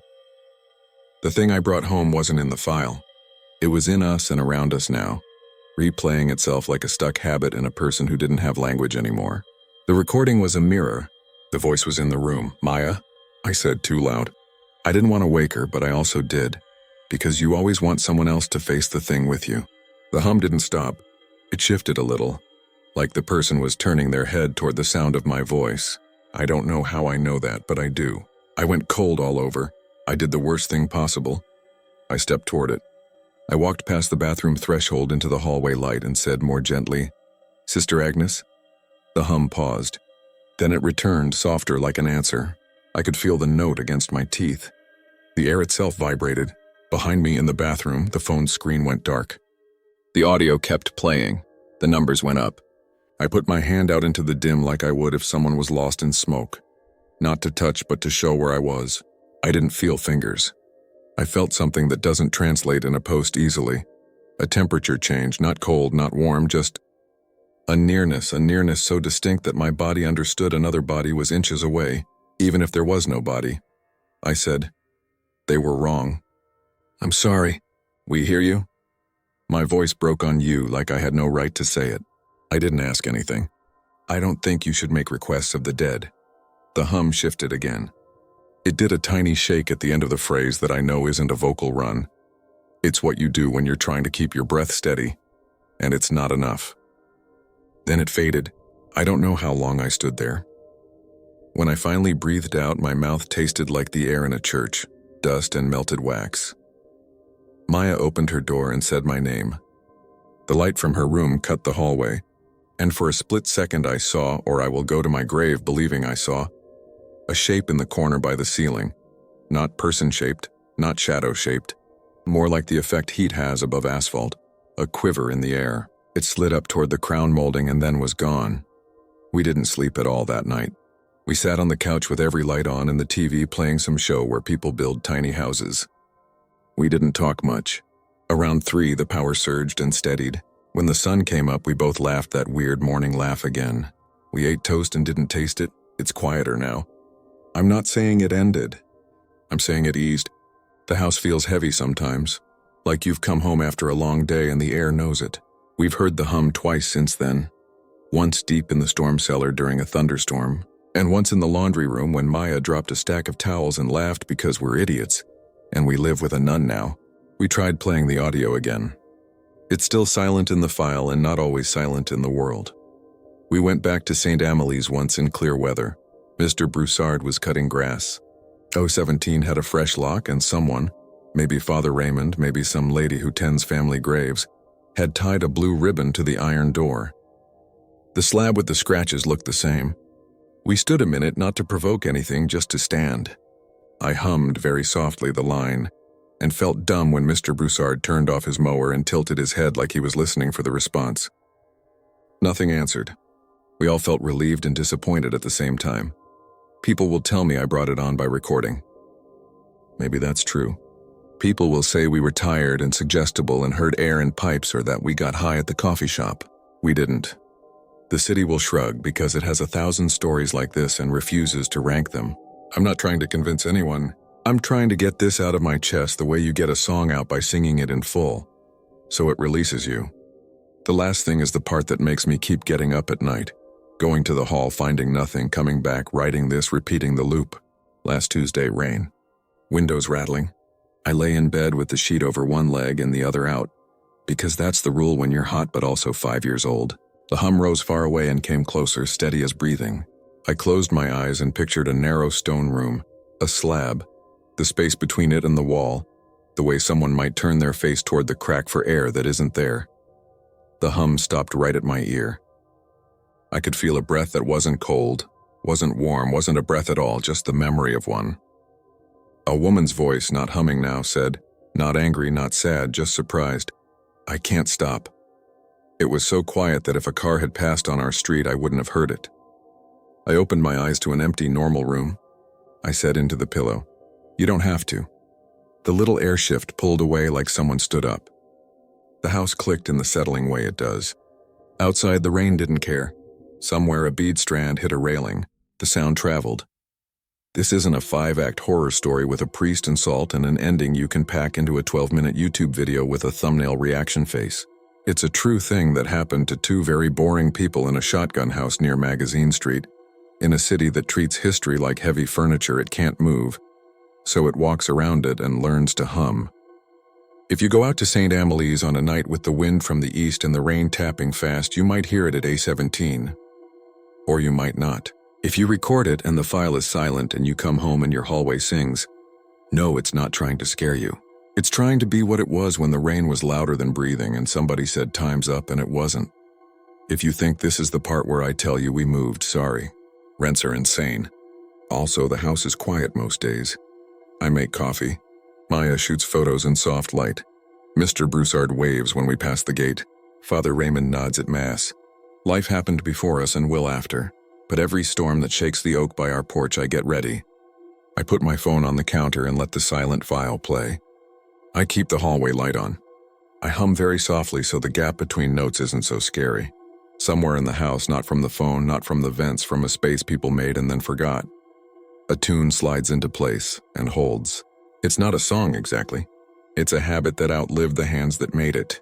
You can hear it if you stand still and let the city breathe. And if you do, please say her name.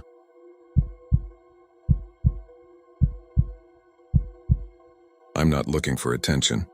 I'm writing this because I need to put the story somewhere that isn't just my head at 3 in the morning. If you know Salem, you know it's all cobblestones and witch hats and tour groups with iced coffees. And you probably think you know what's real and what's a show. I thought I did too. I moved there because rent was a little cheaper than Boston, and because my friend Jenna said her company needed a night watch person for their guided cemetery tours. Off-season's boring, she said. You'll mostly tell teenagers to stop climbing the stones. This happened last fall. I won't say the exact cemetery, but it's one of the famous ones. The tours wind through by lantern light, and the guides tell the same handful of stories with slightly different adjectives. Hanging tree, old jail, remorseful magistrates. I liked the quiet after the last group left. I liked the way the linden leaves sounded in wind that smelled like the ocean. I had a little stool and a thermos and a flashlight that could blind a car. It took me 2 weeks to notice the grave. Jenna pointed it out on my first night, but only in the way you point out a pothole. Don't let kids run over there, she said, dragging her scarf tighter. They'll try to film TikToks by it. The stone looked like nothing special, a slate marker that had lost most of its engraving to salt and centuries. If you leaned in, you could make out lines that were once letters. There were always flowers on that one, little bouquets from the florist by the common, marigolds and roses, and sometimes those supermarket daisies that take forever to die in a jar. Tourists think every stone belongs to a witch. The guides will tell you none do. It's complicated.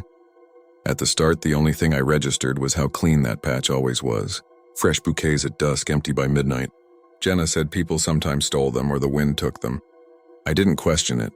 The first weird thing I saw was a coin turning black. A couple from Ohio, he said it like a challenge, left a shiny quarter on the slate and took a selfie.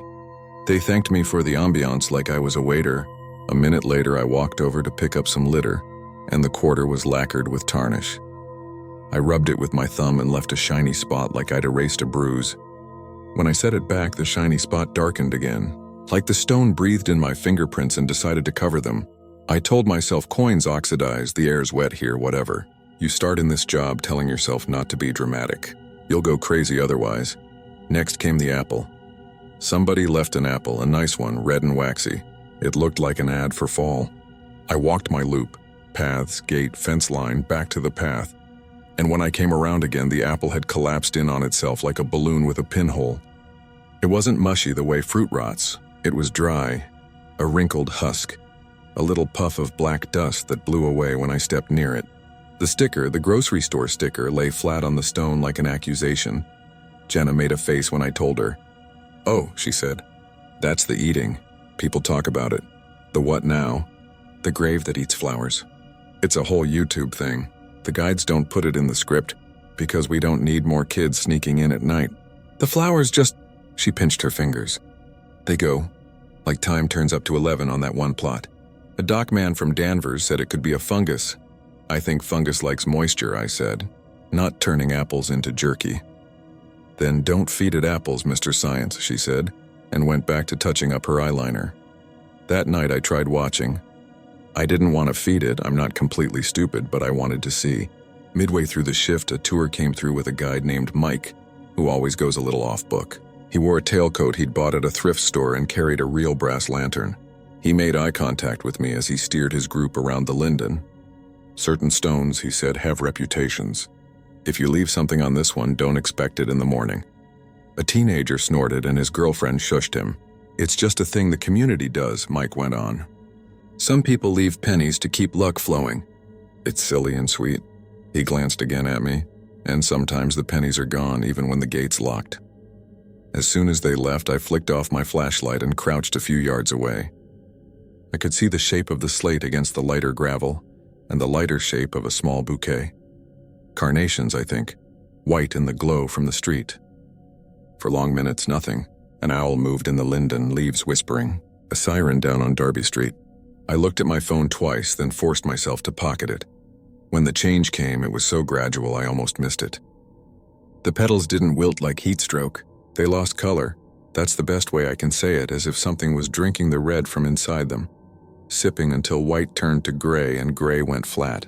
The stems went brittle. In maybe 3 minutes, the bouquet looked like it had sat in sunlight on a radiator for a month. Another minute and the edges were flaking away. I couldn't hear anything except my own breathing and something else, a murmur, like somebody talking in the next room with their mouth near the door. I ducked closer. I don't know why. The air over the stone was a couple degrees colder than the air around it. Like standing near a refrigerator with the door open. I could smell the flowers but stale, like potpourri someone took out of a jar 10 years ago. And under that, the faintest whiff of metal, like a penny in your mouth. The bouquet collapsed to dust. The string that had held it together stayed for a second, then fuzzed, then vanished as if the fuzz had fallen apart. The black dust made a ring on the stone. Some of it blew toward me. It stuck to my lip, and without thinking, I licked it away. It tasted like old tea and rainwater. It tasted like a cellar that used to be a river. When I told Jenna, she stopped with her spoon midair. Okay, she said. That's pretty gross. Also, don't lick graves, Alex. I didn't lick the grave, I licked... Sure.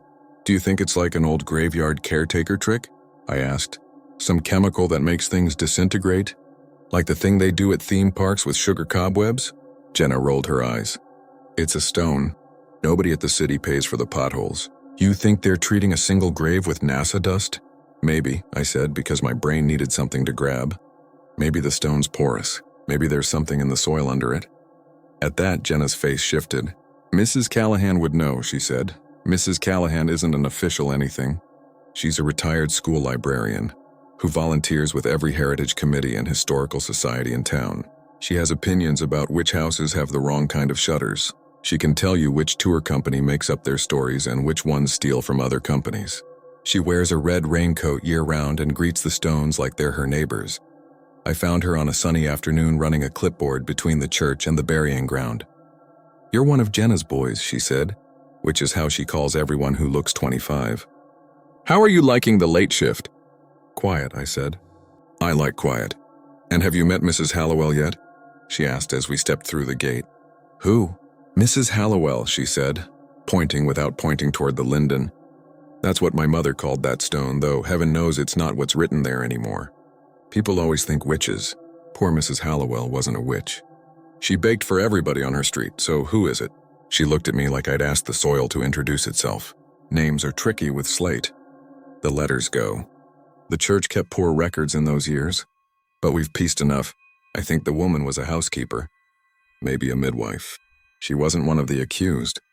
You said people always think witches. They always do in October, she said and sighed. That whole part of the story is wrong, and we make money on the wrongness anyway. Then what is it? The words came out too quick. Why does it? I wanted a non-crazy verb. Take things? Mrs. Callahan's mouth went thin. Do you want the correct answer or the answer you can use on a tour? I want the correct one. You won't like it? Try me. She looked at the linden and then at the houses beyond the fence, the gables, the dormers, the family walking past with a stroller and a dog. There were elders in this town, she said, who called themselves God-fearing men. They feared other things more. During hard winters, they did what men do when they want to stay on top of a heap of suffering. They made agreements with the world underneath their feet. The world underneath? There are old words, she said, for old roots and old stones and what lives in the pockets between them. The elders made a bargain. They took the guilt for it and put it on a woman who couldn't fight back. They called her a witch and buried her with grace and made a circle around her, so that what they'd woken had somewhere to eat. That sounds, I said carefully, like you believe in witches. I said she wasn't a witch, she said. And if you think belief makes a thing real or not real, you live in the wrong town. Do you think it's dangerous? I asked, lowering my voice instinctively. Everything's dangerous if you feed it wrong, she said. That night the wind picked up and dropped tree trash all over the path. I was sweeping by the linden when I heard the whisper again, the mouth near the door sound. It wasn't words, but it wasn't not words. I crouched without meaning to, like a dog hearing something under a porch. Who's there? I said softly, because that is what we say even when we know how stupid it is. The whisper paused. Then, thank you. I didn't imagine it. It was clear enough to make every hair on my arms stand up so fast they hurt. A flat, breathy voice like someone speaking with their lips against velvet. It came from the stone the way cold comes through a window in old houses, from every part of it at once. Who? I started and stopped. My mouth didn't want me to keep going. Thank you, it said again. But the second time it felt like the words were angled at the ground, like whoever said them was facing downward while speaking up. I stepped away. My hands were shaking, which pissed me off. I get angry when I'm scared. That's enough, I said out loud. I meant I was done with the job. I meant I was done with ghosts. I meant something like, don't get ideas. I went home and told Jenna there was a speaker hidden under the stone, some bored teenager with too much Arduino time. She asked if I'd checked for wires. I said no because I'm not allowed to disturb anything. That was true. It was also true that I didn't want to put my hand under the stone. I was looking at apartment listings in Peabody when Mike texted in a group chat. Anyone seen the black cat who hangs around the east gate? The one with the torn ear? Been feeding him and he didn't come tonight. 2 minutes later, Jenna replied, Alex, you didn't leave him treats by the linden, did you? Because he'll try to bat anything off a stone if it smells like food. I didn't answer for a while because my stomach had fallen into that nowhere place where elevators go between floors. No, I wrote. No treats. By the next night, the cat had not reappeared. Mike posted a printed lost cat sign on the post by the gate, even though it was no one's cat. Mrs. Callahan stopped by after dinner and half knelt to inspect the ground by the linden without touching it. Raccoon, she said, pointing with a pencil at an indistinct smear. Or something, no prints. Don't get yourself upset. That old darling belongs to the whole neighborhood. He'll turn up. With the cat in my head, the whispering got worse. It was always the same words, soft and grateful. The way you say thank you to the person who holds a door when your arms are full. Sometimes I only heard it once a night. Sometimes it came like a draft every time the wind shifted. Polite and weirdly warm for something so cold. On a Tuesday around 10, a man climbed over the fence. I saw him on the security screen first, then in real life as I hustled around the corner. He had that wobble you get when you've been drinking and trying not to look like you've been drinking. He was in a hoodie and jeans with knees going white, and he had a cardboard sign jammed in his back pocket that said, "Anything helps." He raised his hands when he saw me. "I don't want trouble," he said. "I just need a place to sleep." "You can't sleep here," I said. "Sorry, there's a bench down on—" "I know where the benches are." He sounded tired more than anything. "I wanted to—" I heard about the flower grave. My sister liked this stuff. I was going to leave something and sit a minute. "I won't make a mess." He held up a single pear. It was shockingly green, a summer color against the late fall dark. Part of me wanted to see what it did. Part of me wanted to snatch it and throw it in the trash. "You can leave it," I said, because telling him yes felt like telling him he had a place to do a nice thing, small and human. "Then you have to go." He nodded and followed me at a careful distance. We stopped by the stone. He looked at it the way you look at someone's hospital bed. He set the pear down as if he was putting it in someone's hands. I was about to say something perfunctory when he whispered, "Janelle, I'm trying, okay? I know I messed up. I'm trying. He wiped at his face like he hoped I wouldn't see. The whisper from the grave came right then, a soft thank you that made him jerk his hands back. His eyes went huge. "Did you—" "I heard it," I said. "Is there a—" "No," he laughed without laughing. "Okay, next you'll tell me it eats the fruit." We both watched. The pair's skin dulled, then spotted, then greased over with a weird smoke that wasn't smoke. He put his hands under his armpits the way people do when they don't trust their fingers not to touch. "Shit," he said, small. I know I never did the whole church thing, but shit." I looked away to give him privacy for whatever was about to happen on his face. In those 5 seconds, he stepped closer to the stone. He wasn't touching it when I snapped my head back.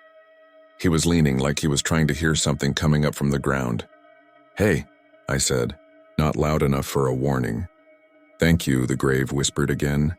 But this time there was a tiny difference in the tone, the way the pitch rises when you see the person you are expecting. The man's eyes went a little blurry at the focus. He smiled, this raw half-laugh, half-cry smile, and squatted, and then, this is the part that feels unreal even as I type it, he put his palm flat on the stone like he was greeting a dog. The stone didn't move. The man didn't sink. There were no special effects, but the grave said thank you one more time with relief in it like a sigh, and the man's weight shifted forward in a way that made my chest go cold. It was the weight shift people do when they sit on a chair they know is there. The ground right in front of the slate was just dirt and gravel. He put his knee down. "Don't," I said louder. "Don't kneel there." The voice that came out of me was my father's. He looked up like I'd interrupted a prayer.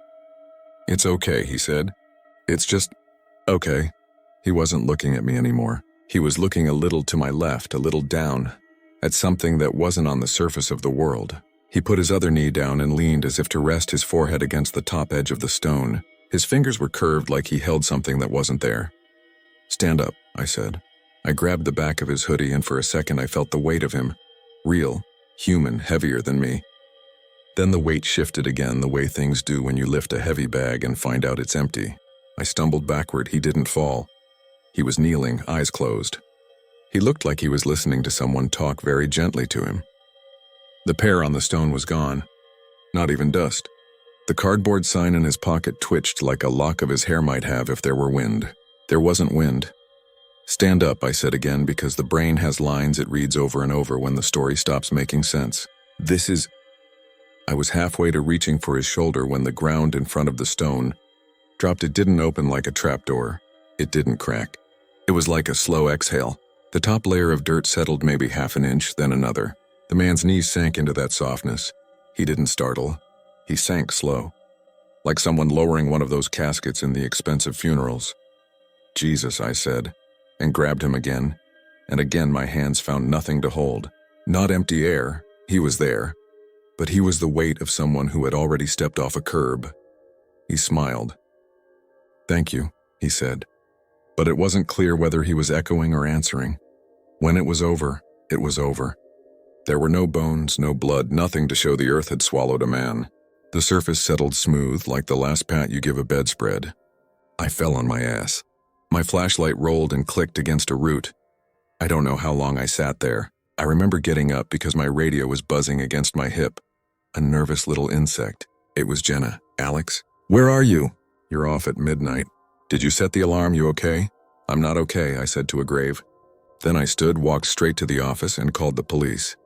You wouldn't believe how good cops are at not seeing what's in front of them, when what's in front of them will make them fill out paperwork. The responding officer took down my statement with the kind of patience teachers use when kids insist the pencil stole their eraser. He walked out with me. He took a look at the grave. He asked if I had footage. I did. The company has cheap cameras that are good enough to catch teenagers making out and not good enough to solve a crime. We ran the feed back. It showed exactly what happened, except that whenever the frame looked straight at the dirt in front of the stone, there was a ripple of static. You could see on either side, my boots, the man's jeans. The middle part fuzzed and then cleared. The officer grunted. "Buggy," he said. "Need better cameras. What about the guy?" I asked. "You saw him?" "We both saw him," he shrugged. "Guy came in, guy left. Happens." "He didn't leave," I said too loud. He raised an eyebrow. I made myself lower my voice. "He didn't climb the fence. He didn't go out the gate. There aren't footprints. Gravel," he said. Like that settled it. He had to file something when I insisted a second time. I gave him the best description I could. He nodded, wrote it down, and told me someone would be in touch. No one was. I still sometimes look at faces on benches and wonder if one of them will look up and smirk at me like, "Remember me? Good trick." None of them have. The next day I told Mrs. Callahan, I expected the look teachers give when you claim you did the reading. Instead, she put both hands on the back of a pew and lowered herself onto it like someone 100 years old. "They're starting again," she said. "Who?" I knew. But I needed the word. "The elders," she said. Not the same men, of course. These days they call themselves committee chairs and CEOs and presidents of boards. They say things like stewardship and legacy. The bargain was always about prosperity in bad years. Fish in the harbor, ships in the port, then tourists in October, checks cleared, children's coughs easy. It's a small town. People notice when something tilts. If enough of them believe that feeding a thing keeps the tilt from tipping, they'll start putting food back on the table. "Food," I said, thinking of the pair. Then, "He wasn't food." Mrs. Callahan's face went hard. "They don't think that part too loudly," she said. "They say the grave eats flowers. They say small things pass quickly there. Bread, apples. Then they look past the thin places where people live between couches and clinics and appointments for help. That takes months. They tell themselves the ground is generous. They tell themselves it takes what's offered." He knelt, I said. Want is a strange word, she said. When a thing is hungry and kind in the same breath. "Kind," I repeated like I'd never heard it. "You told me it said thank you," she said. "You didn't tell me what tone." Relieved, she nodded. "That's worse somehow, isn't it?" I asked her who the elders were now. She didn't say names. She didn't have to. "If you live here, you can list them. Chair of the Heritage Commission. The man who owns half the rentals on Washington Street. The woman who turns every house into a boutique hotel. The descendants of the ones who got their names on plaques for apologizing. The ones who can have a dozen dinners in town and never see someone they didn't invite. Why didn't anyone stop it? I asked. Back then. Why do we keep taking people from the edge of things and sending them? I gestured at the ground. "Because it works," she said softly. "That's what makes bargains like this stick. There will be a good catch. The rain will come when corn needs it. October will be bright and brisk and never too wet. Kids won't get croup. An idiot will stumble and not hit his head on the curb. None of it proof, but enough of it together to make a story people can live in." "I'm quitting," I said. "I'll pack up. I'll move to anywhere else." "You can," she said. "But here's the thing about leaving. It doesn't undo what you learned. It only means you won't know if it ever stops." That night I told Jenna as much as I could without sounding like I'd started drinking at work. She listened, crying a little without making a show of it. "I'm not laughing," she said at the end. "I want to because that would be easier than taking you seriously, but I'm not. Also, they told us not to take any pets near the Linden. On orientation." "What?" "It's in the handbook," she said. "Don't bring animals near the Linden. Don't sit on the Hallowell stone. Don't place offerings for guests." "Nobody told me," she went silent. "I thought I did," she said finally. "I thought I said not to feed it. Maybe I said it like a joke. I'm sorry." I asked her who they were. She started to say management, and then she didn't. On the last Saturday before Halloween, the cemetery was insane. You couldn't move without bumping someone's pointed hat. A guy in a plague doctor mask waved at kids like a mascot. There were cops at the corners, mostly to keep people from peeing behind the church. The air was cold enough to make me glad I'd layered. I kept my loop tight enough that if anyone tried to hop the fence, I'd be within shouting distance. Somewhere around 10, when the night bends and the families go home and the teenagers own the town, the group from the Heritage Commission came through. They weren't in costume. They never are. They looked like they were going to a fundraiser even when they were going to the cemetery. The one leading them wore a scarf the color of bottled winter light. And next to her was Mrs. Callahan in her red raincoat, walking like she wanted to turn around and couldn't. I stepped in front of them before I thought about what I was doing. "Private tours over there," I said, because I needed to say something that would pass for normal. "We have permission," Scarf Woman said, teeth showing in a smile that wasn't. "We're doing a seasonal blessing for the safety of our visitors. Mrs. Callahan said you were helpful." Mrs. Callahan didn't look at me. "I didn't say helpful," she said. "I said nosy." They brushed past me like I was a trash bin. I followed because my legs didn't understand what else to do. At the linden, Scarf Woman opened a tote and took out a small cloth-wrapped bundle. She handled it like an expensive present. A man I recognized from city meetings took out a paper bag from the grocery store and put apples, 5 of them, down on the ground near the stone. Behind them, someone else held a carrier. It was the kind of carrier you take to the vet. It had a folded towel over it. Mrs. Callahan smacked my arm hard enough that I felt it later. "Do not make this worse by shouting," she said under her breath. "Look at me. I'm serious." Her eyes were wet. "If you make them feel watched by a crowd, they'll decide to be brave." Scarf Woman set the cloth bundle on the stone. She unwrapped it like she was unveiling silver. Inside was a long, flat piece of bread, darker than bread should be. It looked like something you'd see in a photograph labeled hardtack. She tightened her scarf, put both hands on the slate, and whispered something too soft for me to catch. The bread sank a fraction like a coaster on a wet table. "Prosperity," the man said. "Health. Safety," Scarf Woman said, her mouth barely moving. "Grace," someone added. "Enough," Mrs. Callahan said aloud, and Scarf Woman's jaw tightened. "Enough. That's enough." Someone at the back lifted the towel on the carrier and eased it away. Inside was a cat. Not the black one, this one was gray, a little old-looking, with the kind of calm you see in animals used to being handled. It meowed, a small conversational sound. The whisper from the grave came so soft I thought I imagined it. "Thank you, stop," I said. I didn't remember deciding to speak. My voice came out steady and flat like a broadcast. "You're not feeding it. You're feeding yourselves." The man with the apples glanced up. "We're blessing the town," he said. "It's symbolic." "Then use symbols," I snapped. Use flowers. Use bread." "Flowers are for pretty," Scarf Woman said. "Bread is for masks. You do the bread in front of guests so they think you're quaint. You never worked a winter at the fish pier. You don't know what it feels like when the money stops." "I know what it feels like when a person stops," I said. "You have a cat in a box." She looked at me then with a mix of pity and contempt, like I was a child in a school play telling her to sit down. "Do you think it doesn't know?" she asked and nodded toward the stone. "Do you think it doesn't want to be thanked? It's kind. It takes what we can give so we don't have to give each other up." "You already did," I said. It got quiet. The just before Halloween yelling from outside the fence dropped away in my ear. I heard the leaves. I heard my breath. I heard Mrs. Callahan's. "If we don't, the season goes bad," the man said. He sounded like he was repeating a lesson. "People get sick. The buses don't come. The harbor floods." "Doesn't matter," I said, not because I believed it wouldn't happen, God help me, but because something in me rebelled at the equation. "You don't buy nice weather with lives." "You do," Scarf Woman said too quietly. "You always did. You just prefer the receipt to say something else." She put her hand on the carrier latch. The cat sniffed her fingers through the bars. It was purring, trusting. The stupid, honest way cats purr in the worst places. I moved left to put my body between the carrier and the stone. 2 of the men stepped in sync without speaking. It could have gone hard right then.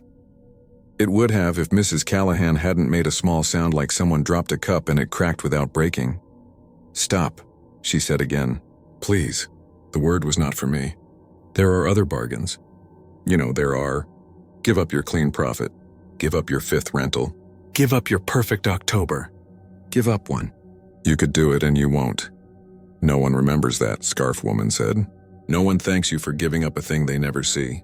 They only howl at you when the festival gets rained out." Her hand turned the latch. I did something that I'm not proud of and I'm not ashamed of. I put both hands on the carrier, grabbed, and ran. This is not a long distance. The gate is 40 yards. I made it 10. The men were on me in the space it takes to trip. I did trip. We went down. Someone's knee hit my thigh and I saw lights behind my eyes. The carrier flipped and skidded. The door popped open. The cat shot out like it had been launched. It ran. Not toward the trees, not toward the wall, but straight toward the linden. "No," I said. The word didn't matter. The cat's mind was its own. It darted left at the base of the stone, then, like it had sniffed a scent trail on the air, back to the front where the dirt dips that barely half-inch. It paused. It put its nose down to the soil. "Thank you." The grave whispered to it in a voice that was almost the sound people use for babies who've fallen asleep. The cat stepped forward. I got to my feet and lunged, and Scarf Woman's hand closed on my coat and another man's on my sleeve. And I could have ripped free if they'd been trying to keep me from running across the street, but they weren't. They were holding me like you hold a kid who doesn't understand why a thing is necessary. The ground exhaled. Again, the cat did not respond like a person. It didn't kneel. It didn't smile. It didn't look at a place that wasn't a place. It simply eased down into the soft like a mouse into a hole. The dirt shifted back behind it with a motion so normal it made me sick, the way soil refills when a mole passes. The whisper said thank you once more, and then the night noises returned like someone lifted a glass cloche. I didn't scream. I would have, a month earlier. I stood there shaking while the elders picked up the empty carrier and the grocery bag and the cloth. Mrs. Callahan put her hand on my back. A brief press like sorry, sorry, sorry. 1,000,000 times in a single touch. Scarf Woman closed her eyes and breathed in like someone smelling bread.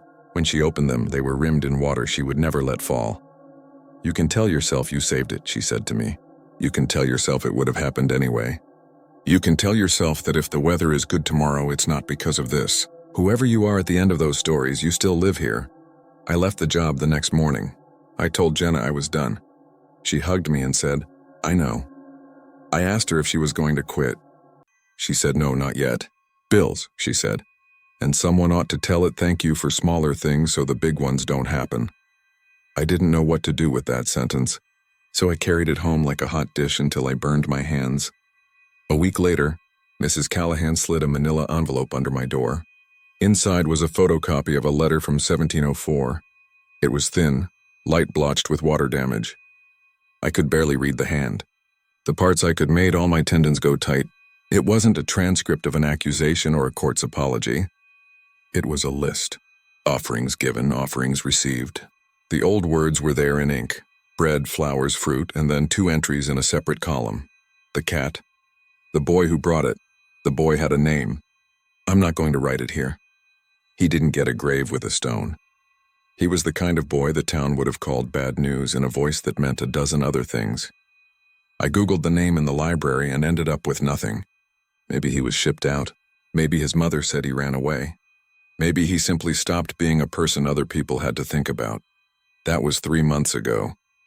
I moved to a town where tourists don't wear capes. I took a day job folding boxes. At night, when I walked to buy milk, I crossed to the far side of any cemetery.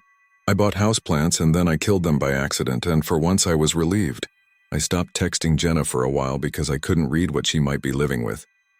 2 nights ago, she sent me a voice note at midnight. It was short. I keep replaying it like I'll catch a different meaning if I focus harder. You told me not to feed it, she said, and her voice shook. But if we don't, it doesn't stop. It just gets hungrier in quiet ways. I think I heard it under the sidewalk on Essex. It sounded like thank you, but wrong. Like it was practicing. I texted back, get out. She didn't answer. I don't think she left. Where would she go in February with rent due? And the only jobs the same ones that made her afraid. So here's my honest ending. Because you asked for realism. The grave exists. If you go, you'll see a strip of ground that looks flatter than the rest. As if someone presses a hand there every night. People put daisies there and then swear the wind took them. A guide will tell you the woman buried there wasn't a witch. The part he will skip is that the elders are the closest thing a place like this has. The grave eats flowers within minutes. That's the phrase, the quote that makes people nod and keep walking. It's almost comforting. Flowers, sure. The town deserves its gimmicks. But if you leave something living, don't. If it's a stray cat, don't. If it's a stray person, double don't. Don't leave them sitting by a stone because you think a story will make their pain beautiful. The grave will accept it, and it will whisper thank you in a voice that will make you feel generous for the rest of your life and sick for the rest of your life, both at once.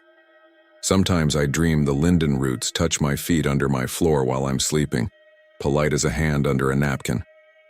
In the dream, the voice is in the drain of the shower, in the whisper of the radiator, in the hum of the fridge. Thank you, it says over and over, the way people practice a line before they say it for real. When I wake, I go to the kitchen and stand in the dark and tell my houseplants sorry, sorry, stay with me. And I believe they try. Last Sunday, I went back to Salem during the day because I had to. I told myself I wanted to see proof it was ordinary in the sunlight. The cemetery was full of strollers and dogs. The linden had lost most of its leaves. The slate looked like 100 other slates. A little girl had left a handful of clover on the stone. I stood across the path and watched. 5 minutes, 10. The clover browned at the edges like the beginning of a bruise. A tour went by with Mike at the front. He saw me and did a small chin lift like, "You good?" I nodded. He started to move the group along and then stopped. "Folks," he said, and his voice dropped into that tone you use to get other people to breathe. "Whatever you believe about who's under this stone, here's something true. You should say thank you to people while they're above ground." After they left, I heard it. I wasn't close. I was 40 feet away by the low wall, pretending I was looking for my phone. But the air carries and the linden makes a shape to catch sound, and the stone makes an ear out of sky. "Thank you," it whispered, the way you'd whisper into a sleeve to keep the warmth in. There was a pause. It felt like the pause people make to choose their next word. "Almost," it said. The sound of it was so soft. Then the clover drifted into gray like the color was being erased with a steady, patient hand. I'm writing because I can imagine a worse version of me. He reads this and laughs. He leaves a mouse as a joke. He tells himself nobody will know, or that it's just a myth and the mouse will scurry off and nibble someone's trash. He thinks he's feeding a story instead of something with a mouth. Please don't be that guy. Don't test it. Don't lean in to see. Don't put your ear to the stone when the whisper comes, because it will come and it will sound like relief, and everyone in Salem will act like you're weird if you hear it and like you're weird if you don't. If you go with empty hands. Tie your scarf tight. Keep your pets on the other side of the path. Look at the linden and count the minutes between the leaves clicking in the wind. The town elders will host a fundraiser that night. The weather will be what it is. On the way home, if you pass a drain that smells like pennies and rain and you hear a voice say thank you, don't answer. Don't give it a polite "you're welcome." Don't let it think the conversation has started. Walk, and if you have to run, run. If you stop, if any part of you stops long enough to kneel, you won't make a sound anyone else will hear. The ground will smooth itself like a well-made bed. In the morning, there will be nothing to show for it. Nothing except a cleaner patch of earth and a little ring of ash that blows away when the first stroller wheels by. And if some kid tucks clover there, if some guide says this one eats flowers, if some woman in a red raincoat stares at the slate like it owes her a name, don't ask for proof, that won't help you. I'm not brave. I'm not special. I don't have a neat way to end this. The closest I have to a prayer is the one I say to myself at 3 a.m. when the pipes whisper and the floorboards speak. I repeat it until I mean it. It's just one word, enough. I'm posting this under a throwaway because I still work seasonally in Bar Harbor and I don't want this story attached to my real name. If you read this and recognize the place, I'm asking you to be kind and not try to come find the grave. I don't think it wants an audience. And if you do go looking, if you're the stubborn kind, please don't touch it. That's the only part I wish someone had told me. I moved to Mount Desert Island 5 summers ago to sling coffee for tourists and hike on my days off. Acadia has this way of getting under your skin. The pink granite, the smell of ocean and pine, fog that rolls in like fresh paint and dries everything a dull gray. The town of Bar Harbor looks like a coastal postcard half the year, and a boarded-up movie set the other half. I rented a room above a t-shirt shop with my friend Jess. We worked mornings at a cafe on Main Street, refilled water for sunburned families, and split what was left of our tips on pizza. There's a cemetery just outside town that we cut through when we walk to the cheaper grocery store. You can pretend you're saving time, but really it's quieter than following the busier road. It's small, stone walls, a few maples in ragged rows and markers that lean like elderly neighbors. The first time I noticed the headstone, I figured I'd just missed it before. It wasn't dramatic. No angel, no angel's wing broken off. Just a pale granite tablet at the end of a row, set back near the wall where the grass thins into dirt. No name, no dates, just a smooth face that caught the light even when the fog was set on permanent. What stood out was how clean it was. The other stones were scraped by wind or chewed by lichen. But this one looked like it had been polished that morning.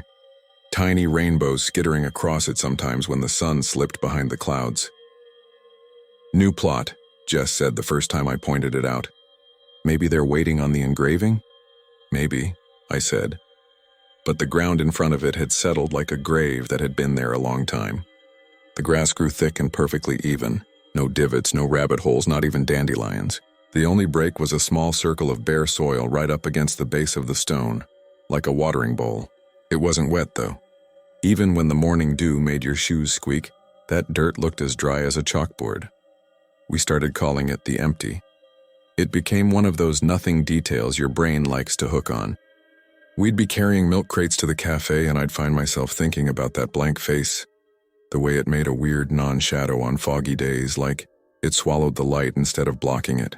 Sometimes we'd leave for work early, take the long way through the cemetery, and say good morning to the empty like you would to a stray cat you'd never actually pet. The first strange thing that happened was the flower. It was a single white carnation, wrapped in the kind of plastic sleeve you get at the Rite Aid. It wasn't there when we walked to work one morning.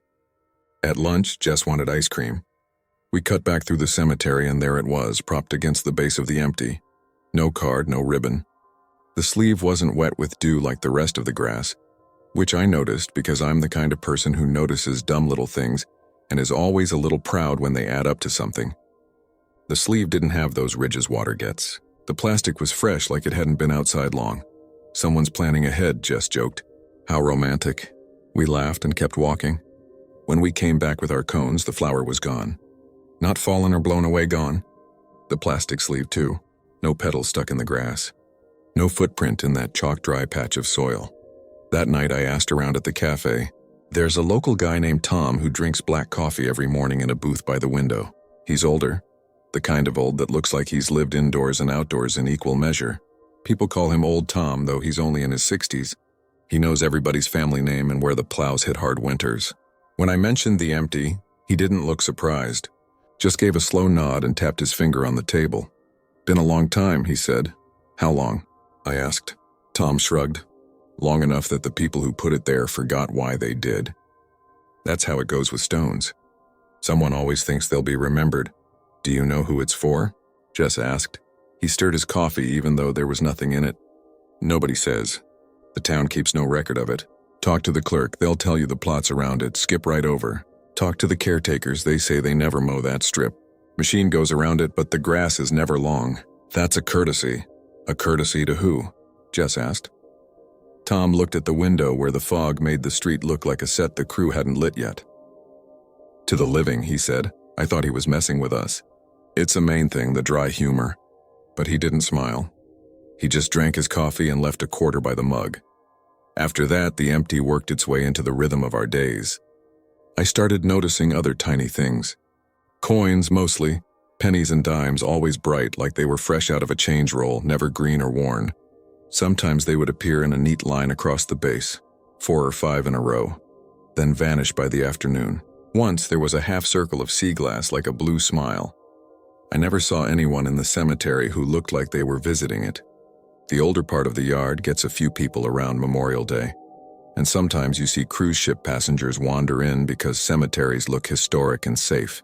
But no one stopped at that last row unless they were cutting through, and then they hardly seemed to see it at all. There was a storm in late June, the kind where the air gets hung with heat and then the sky sandbags you. The next morning, half the town was raking branches out of the road. The cemetery was a mess. Leaves everywhere, little branches like kindling. One maple split right along the crotch and draped like a broken umbrella. Every grave had debris except the empty. The grass around it was combed, not a twig in sight. The bare circle of soil at the base looked freshly raked. When I stood a few feet away, I could smell something faint, iron like rust. Or blood, but I didn't want to think that. I walked around it in a loop and realized the air felt cooler while I was near it by a few degrees, like standing in front of a fridge with the door open. Jess said I was making it weirder than it was. She's practical like that. But she's the one who suggested we Google it. We didn't find much. A couple of old forum posts from a decade ago about Bar Harbor nameless grave that went nowhere.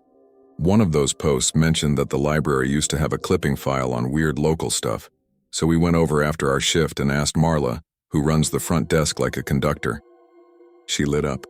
Librarians pretend to be bored, but I've never met one who didn't get excited about a good hunt. I know what you're talking about, she said. We got 2 files, actually. One on the cemetery and one on town legends. I'll bring them out. We took the records to a table by the window. The files were heavy with brown newspaper clippings, photocopies that had faded so the text was the color of tea. We found one mention in an article about plot surveys from the 80-somethings. A blank stone of unknown origin was discovered near the western wall, it said. And then, town officials could not identify a permit or receipt. Someone had written, "which means no bill," in the margin and underlined it twice. There were a few typed pages from a grad student in the 90s who had walked every cemetery on the island and noted the oddities. Shells on one, a misspelling of a famous name on another. About the empty, she wrote, "Granite, roughly mid-20th century, unusually clean surface, no inscription. Grounds show signs of being tended, but no caretaker has been recorded." Marla came by and leaned on the table with her elbows. "You know who you should ask," she said. "Officer Klein. His mother was a church secretary forever. She kept a lot of records at home. I think he's got them. He's over at the station until 5. We didn't go that day.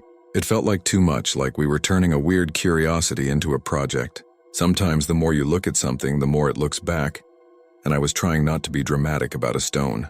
But that night I dreamed about the cemetery for the first time. I dreamed I was walking past the empty and saw a shape sitting behind it, like someone crouched.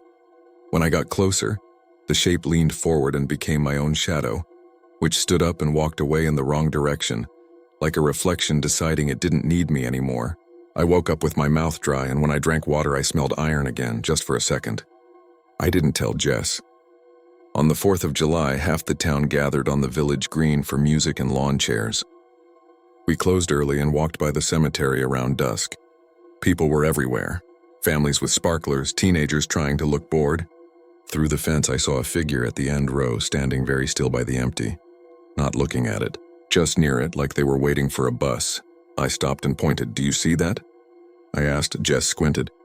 "Yeah, creepy. Maybe they're just avoiding the crowd." We moved on. Fireworks started. Kids squealed. It was a nice night. Later we passed the cemetery again. The figure was gone. In its place, leaning against the base of the empty, was the burnt-out stick of a sparkler still smoking. The stick wasn't singed the way you'd expect. It looked new, one of those weird optical illusions, perfect except for a tiny cone of ash at the tip, as if all the burning had happened in a single inch and nowhere else. The next morning, we finally went to the station.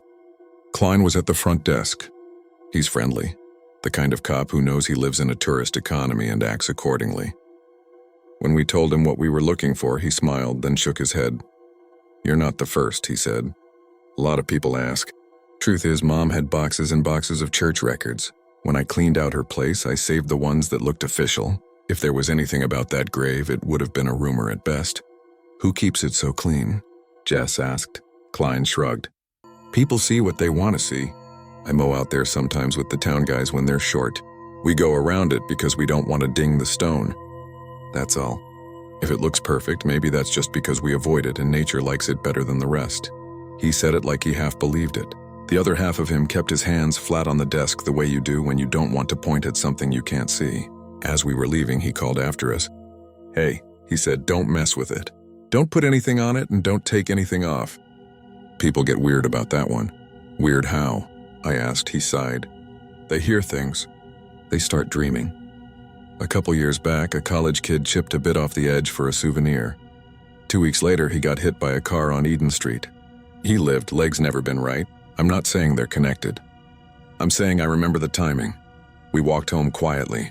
Jess has this thing where, when she's worried, she calls it superstition out loud, like naming it is a spell to make it smaller. "It's all superstition," she said. So gently I didn't realize she was talking about me. "We just need to stop paying attention to it." We didn't stop. Not really.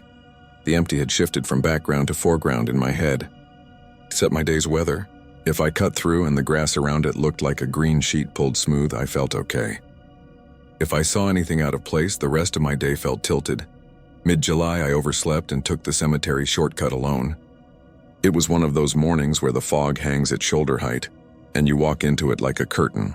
When I stepped into the cemetery, the fog went silent, like someone turned the volume down on the world. You could still hear the distant road, but it sounded as if it were underwater. The empty was there, of course. But there was a new detail.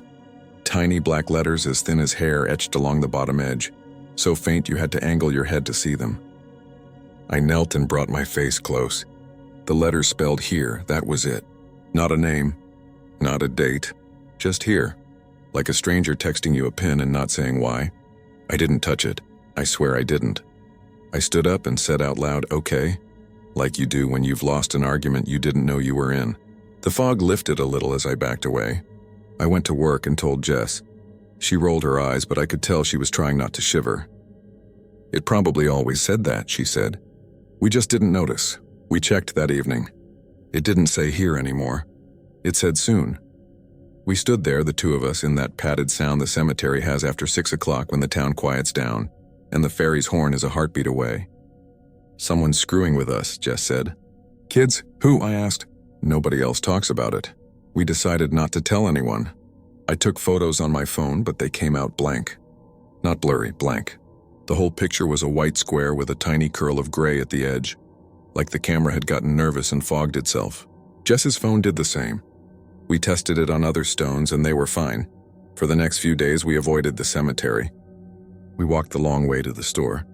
The town seemed different, brighter, louder, as if we'd been listening to a soft hum for weeks and only now noticed when it was gone. On the 5th day I needed to pick up a package at the post office and the quickest way was the cut-through. I almost texted Jess to come with me, but I didn't want to say why. The day was bright. The headstone looked as it always had, impossibly clean, light eating the shadow off its face. I kept my eyes on the road beyond. That's why I didn't see the ring until I nearly stepped in it. A ring of frost circled the base of the stone, crisp white hairs on the grass. In July, I crouched and held my hand over it. The air was so cold it stung. I whispered, "Stop," not because I thought it would, but because it felt like something was leaking through and I couldn't plug it with anything better than a word. That night I dreamed again, and I'll keep this part short because dreams are boring unless they're yours. I dreamed about being on a ferry. In the dream, the ocean looked like slate and was covered with writing. Not words I could read, more like someone had written their name over and over on the sea. Every time the boat's wake crossed a line of writing, the letters smeared and blank space showed underneath like a clean page.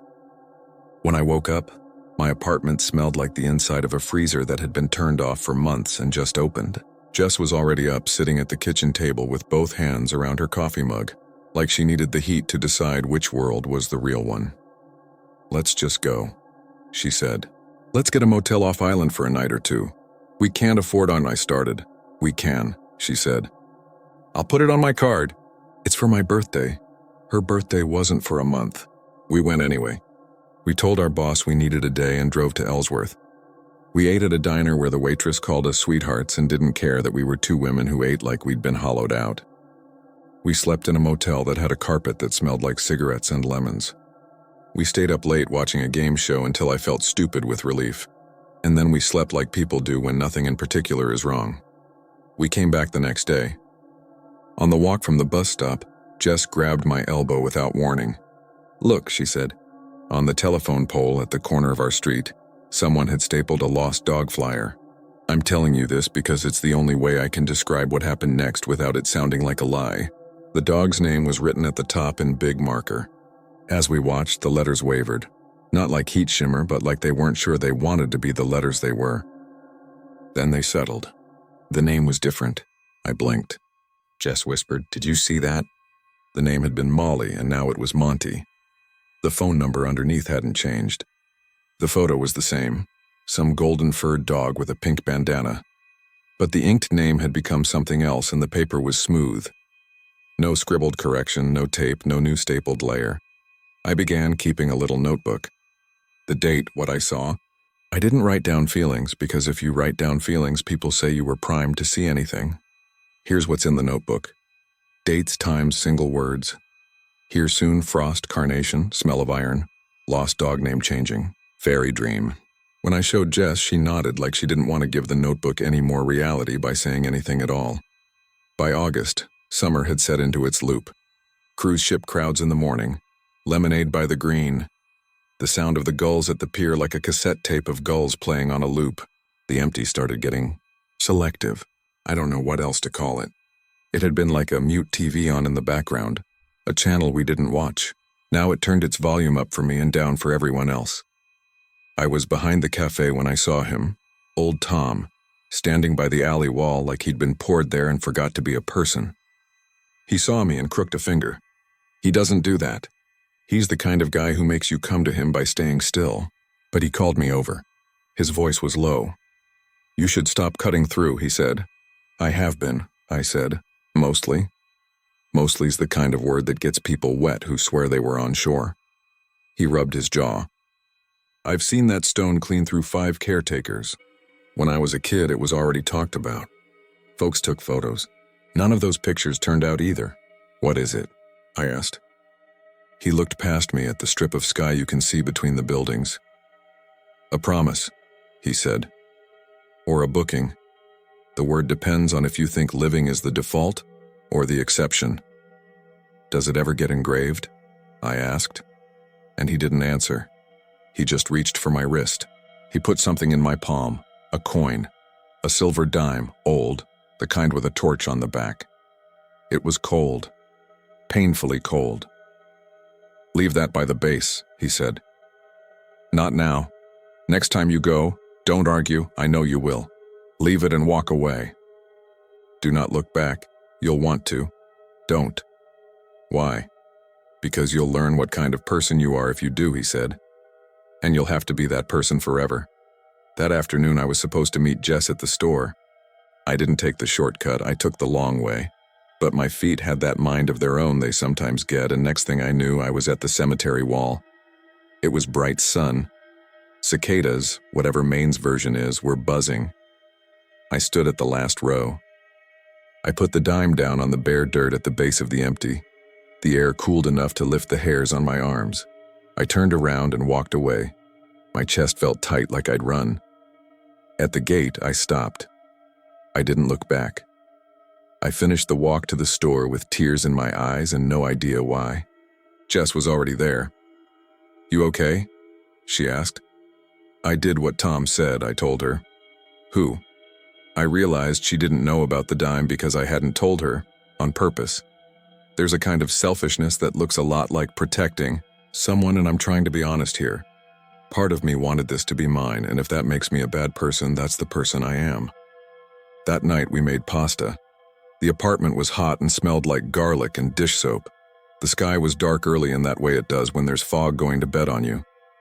The coin I'd left kept ringing in my head like a chorus you don't like that shows up anyway. I went to brush my teeth and noticed a tiny line at the base of my throat, like a necklace had been there too long. I don't wear necklaces. I pressed it and felt a coolness that wasn't on my skin but somewhere behind it. I slept badly. In the morning, I didn't go to the cemetery. I made myself coffee, watered the plant I always forget until it leans like drama. At noon, Jess texted, "Marla says hi." I realized Jess had gone to the library on her own. I texted back a heart and a question. "Find anything?" She didn't answer for an hour. When she did, it was, "You need to come. I'm at the cemetery." I almost called her to say no, don't be there, but I went. She stood 3 stones away from the empty, arm around herself like she was pretending to be cold.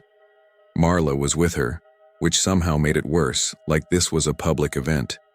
I walked up and didn't want to look at the stone, but that's the same as staring, right? I looked. The face was blank, like it always was, but there was something on the base.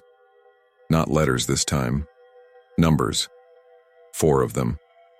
I couldn't breathe until I realized they were a date, not the past, not the present, next week, specifically next Thursday. In the format the cemetery stones use here. Month, day, year. The numbers were so finely cut they might have been a shadow. "Is that your—" Jess started, then cut herself off, eyes wide. The date was my birthday. Marla was the one who spoke like a librarian will when everyone's memory needs notating. "Sometimes," she said. "The headstone shows dates. People think it's vandalism. By the time we make a plan to do anything, the numbers are gone again." "Whose dates?" I asked. She didn't answer because none of us wanted her to. I don't know how to explain the next few days without sounding like a dream journal.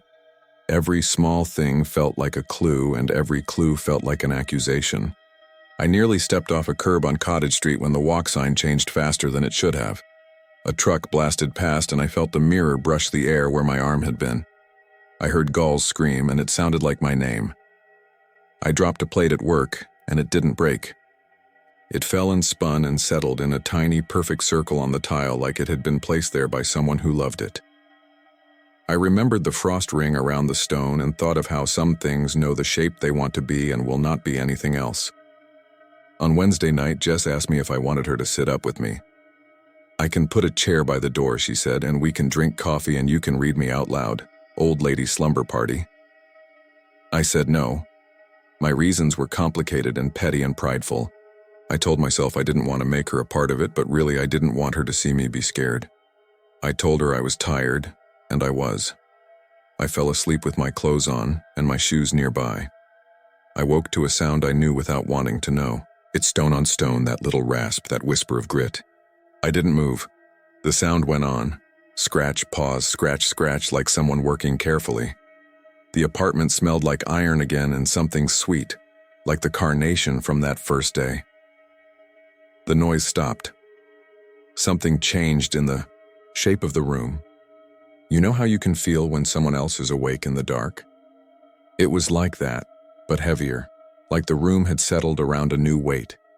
I sat up. I didn't turn on the light. There was light anyway, a thin film of it I could see by, the kind you get right before dawn where everything's blue. There was writing on the wall opposite my bed, faint and pale like dried salt on glass. I couldn't read it from where I was. I stood, moved closer, and the letters resolved the way fog sometimes births boats. It was my name. Not my screen name. My legal first and last name. The one I haven't used much since we moved here. Below it, someone had begun the same date I'd seen at the cemetery. But where the year should have been, there was nothing. Not a blank. A pause, like the stone was holding its breath. On some level, that was relief. On another, it was worse. I left the room. The air in the hallway was warmer, like a fever. I opened the apartment door and stood at the top of the stairs that go down to the t-shirt shop. The street was quiet, fog low. You could hear the ocean if you tried. On the step, just outside our door, there was a little line of coins, bright, new, mist-beaded. Not old dimes now, quarters. The state ones, each with a picture. Maine's has a lighthouse on it. There were 4 quarters. They weren't in a row so much as a path. Down the stairs, turn left, toward the street. I didn't follow them. I went back inside and shook Jess awake. She's a deep sleeper. It took a while. When she saw my face, she sobered up in a way that made me want to cry, which I didn't. "Okay," she said. "Okay." She put on shoes and grabbed her keys like it would help. We sat in the kitchen. I made coffee and never drank it. We waited. I don't know for what. The sun came up and the blue light went gray, then white. The writing on my wall faded to nothing. We didn't go to work. I texted our boss that I had a stomach thing. She sent a thumbs up and a heart. The normal world pretended to keep going. At noon, I couldn't stand it. "We have to go," I said. "Go where?" Jess asked. But she knew. We walked to the cemetery together, not talking, doing that thing where you both pretend you're late for something. The gate was open. A crow hopped along the wall and looked at us with that expression crows have that reads as judgment, because humans like being centered.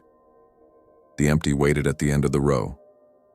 You could have told me it was a different stone, and I would have believed you because this one felt like a person I had been avoiding eye contact with.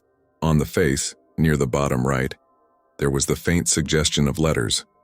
Thin, fresh, the stone equivalent of a pencil line. I stepped closer. Jess grabbed my arm and said my name once. It was my name on the stone, my whole name. Under it, the date. Today's date, not next week, not my birthday. Today. I don't remember making a sound, but my throat hurt like I'd swallowed heat. I backed up and hit another stone behind me. I wanted to laugh. I wanted to say, I get it, I get the joke. The world didn't care to be that kind. The numbers were perfectly centered. The engraving was a suggestion rather than a gouge, like a proof a sculptor makes before the real thing. I turned to Jess and saw my expression reflected wrong. She looked fierce, angry in a way that made her eyes bright. "No," she said out loud like she was telling a kid to put down a knife. She walked forward and wiped at the letters with the heel of her hand. I reached out to stop her, too late. Her hand met the stone. It made a sound like wet ice sliding across glass. Jess hissed and yanked her hand back. Her palm was pale like she'd pressed it to a block of dry ice in a school demonstration. "Don't touch it," I said, and heard how useless that was. We stood there a long time. People passed the gate and didn't come in. A tourist couple took photos by the stone wall not 10 yards away and never looked over. A dog barked on someone's porch.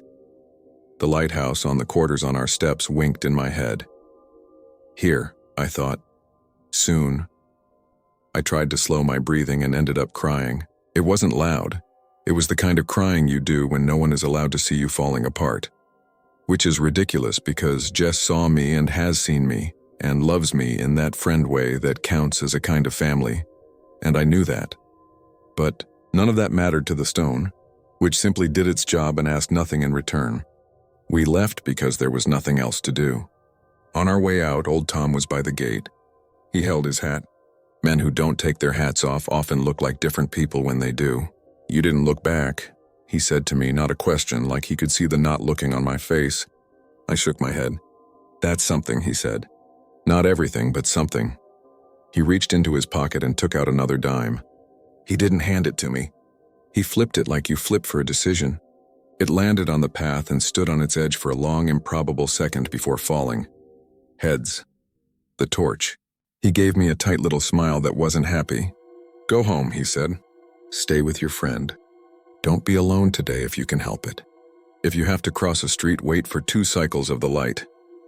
He looked like he wanted to say more and didn't know the words that would fit inside the story we were already in. We went home. We shut the door. We made more coffee and didn't drink it again.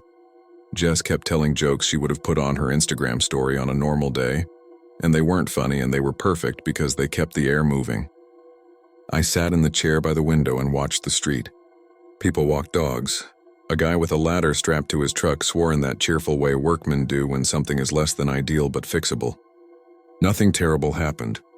The clock on the stove ticked the way cheap clocks do, loud enough to notice in a quiet kitchen. I kept thinking about the lighthouse on the quarters. How lighthouses don't save you, they tell you to do the saving yourself. At 7, the sky got the color it gets in late August when the fog comes back after a bright day. Canned peach light, sweet and mean. Jess made soup. We ate some. I felt shaky and stupid. Alive in a way that's almost worse because it means you were afraid of nothing. "Maybe it changed," Jess said, and I knew she meant the stone, and I said maybe, because I knew she wanted a word and I had one. At 9, there was a knock at our door. It was soft. 3 knocks close together like someone trying not to be heard and asking to be heard at the same time. We stared at each other. Jess stood up. I said don't and stood too. We went together. I put my eye to the peephole and saw only fog pressed against the glass like breath. Another 3 knocks, same rhythm. Old Tom's voice came through the wood, muffled. "Don't open," he said. "It's a courtesy." "Courtesy to who?" Jess whispered, and I didn't answer because the answer was the wrong shape for my mouth. We didn't open. The knocking stopped. Something moved down the stairs slowly, like heavy fabric being pulled along each step. The quarters we'd left on the landing were gone. We slept on the floor of the living room like kids after a bad movie. In the morning, I woke and the air smelled normal. We walked to the cemetery because pretending not to was worse. The empty stood under a sky that was either blue or blank, depending on whether you were tired. The face was blank again. No name, no date, not even a suggestion. The dirt at the base was smooth. For a second, I let myself believe we were finished. Jess squeezed my hand and pointed. Kneeling would have made it dramatic. I didn't kneel. I leaned, careful like you lean near a hot stove. There on the far bottom left corner, so small you could miss it, were 4 new characters. They weren't numbers this time. They were letters. They spelled my first name again. After my name was a single careful dash. Not a hyphen, a scratch like a thought paused. The same mark you make when you're filling out a form and you can't remember the right word. So you leave a line. I thought about all the names the ocean had in my dream. I thought about the way the lost dog's name changed on that flyer without the paper changing to accommodate it, as if the word had learned a trick and was practicing in public. I thought about the way people reserve tables in restaurants, hold a place, promise to be there soon. A headstone is a reservation. The empty is a table for one with a chair that pulls itself out quietly when you come near. I ran my fingers over the air in front of the letters without touching the stone. It felt colder than the day around it, but only by a breath. I said, I won't, and I don't know what I meant. I might have meant I won't be careful. I might have meant I won't let it be the only story. We left, we went to work. We poured coffee. We let people tell us about their hikes and their blisters. I didn't step off any curbs without looking twice. I didn't take the ferry. I didn't ride a bike down any hills where a truck might not see me. I cooked my eggs slow. I watched Jess's jokes become real smiles. I watched old Tom nod as if something had been charged and paid. I watched the lighthouse on the quarters appear in a tip jar and found myself breathing easier when it did. I haven't gone back to the empty alone. When I pass through now, I keep my head up and say good morning without being cute about it. The face is always blank when we go together, and I'm not going to tell you that means anything. 2 weeks after the day with my name on it, a tourist slipped on the rocks by Thunderhole and broke her wrist. People said that stuff happens. The paper mentioned her in a paragraph. It was not my story. I don't know if that's because of the dime or the not looking back or the not opening the door, or because the world is random and I am embarrassed to have felt so watched by a piece of granite.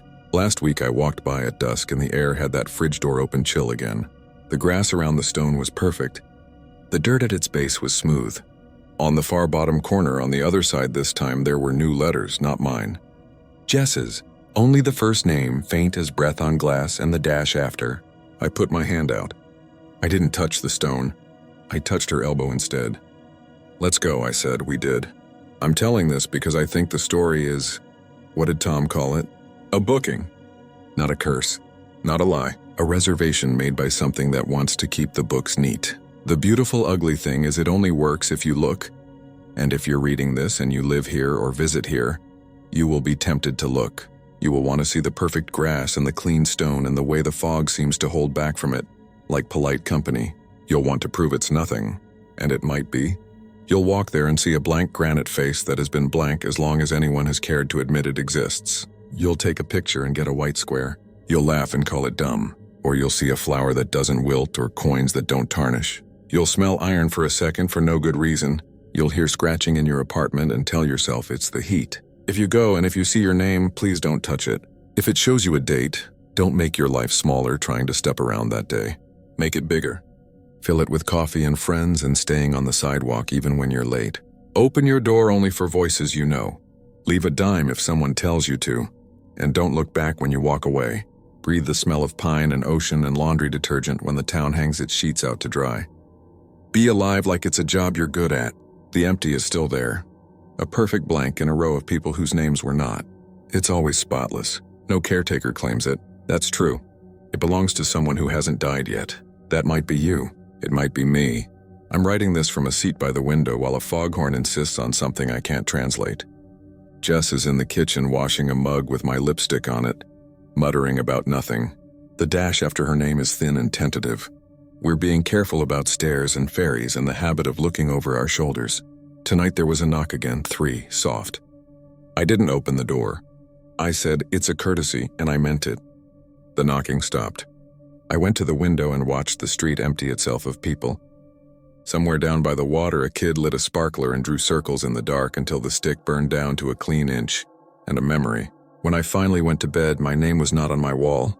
In the morning, the stone will be the same as it was. A blank face with space enough for anything. A promise written down lightly so it can be rewritten if someone earns their way to a different ending. Or maybe the promise is firm and I am lying to make the day pass. Either way, if you find it, say good morning and keep walking. And if it's already got your name, know this, it doesn't mean you're done. It only means that something out there likes neat lines and tidy rows. You don't have to be either. You can be messy and late and loud and alive. You can be the kind of person who doesn't look back. You can be the kind of person who leaves a coin and not a question. If it scratches at your door, let it knock. Let it go away. Some nights it will. Some nights it won't. The story doesn't end. It waits. A table for one, a chair pulled out, a napkin folded, a place card with a dash after a name, and the ocean writing and rewriting itself in the dark.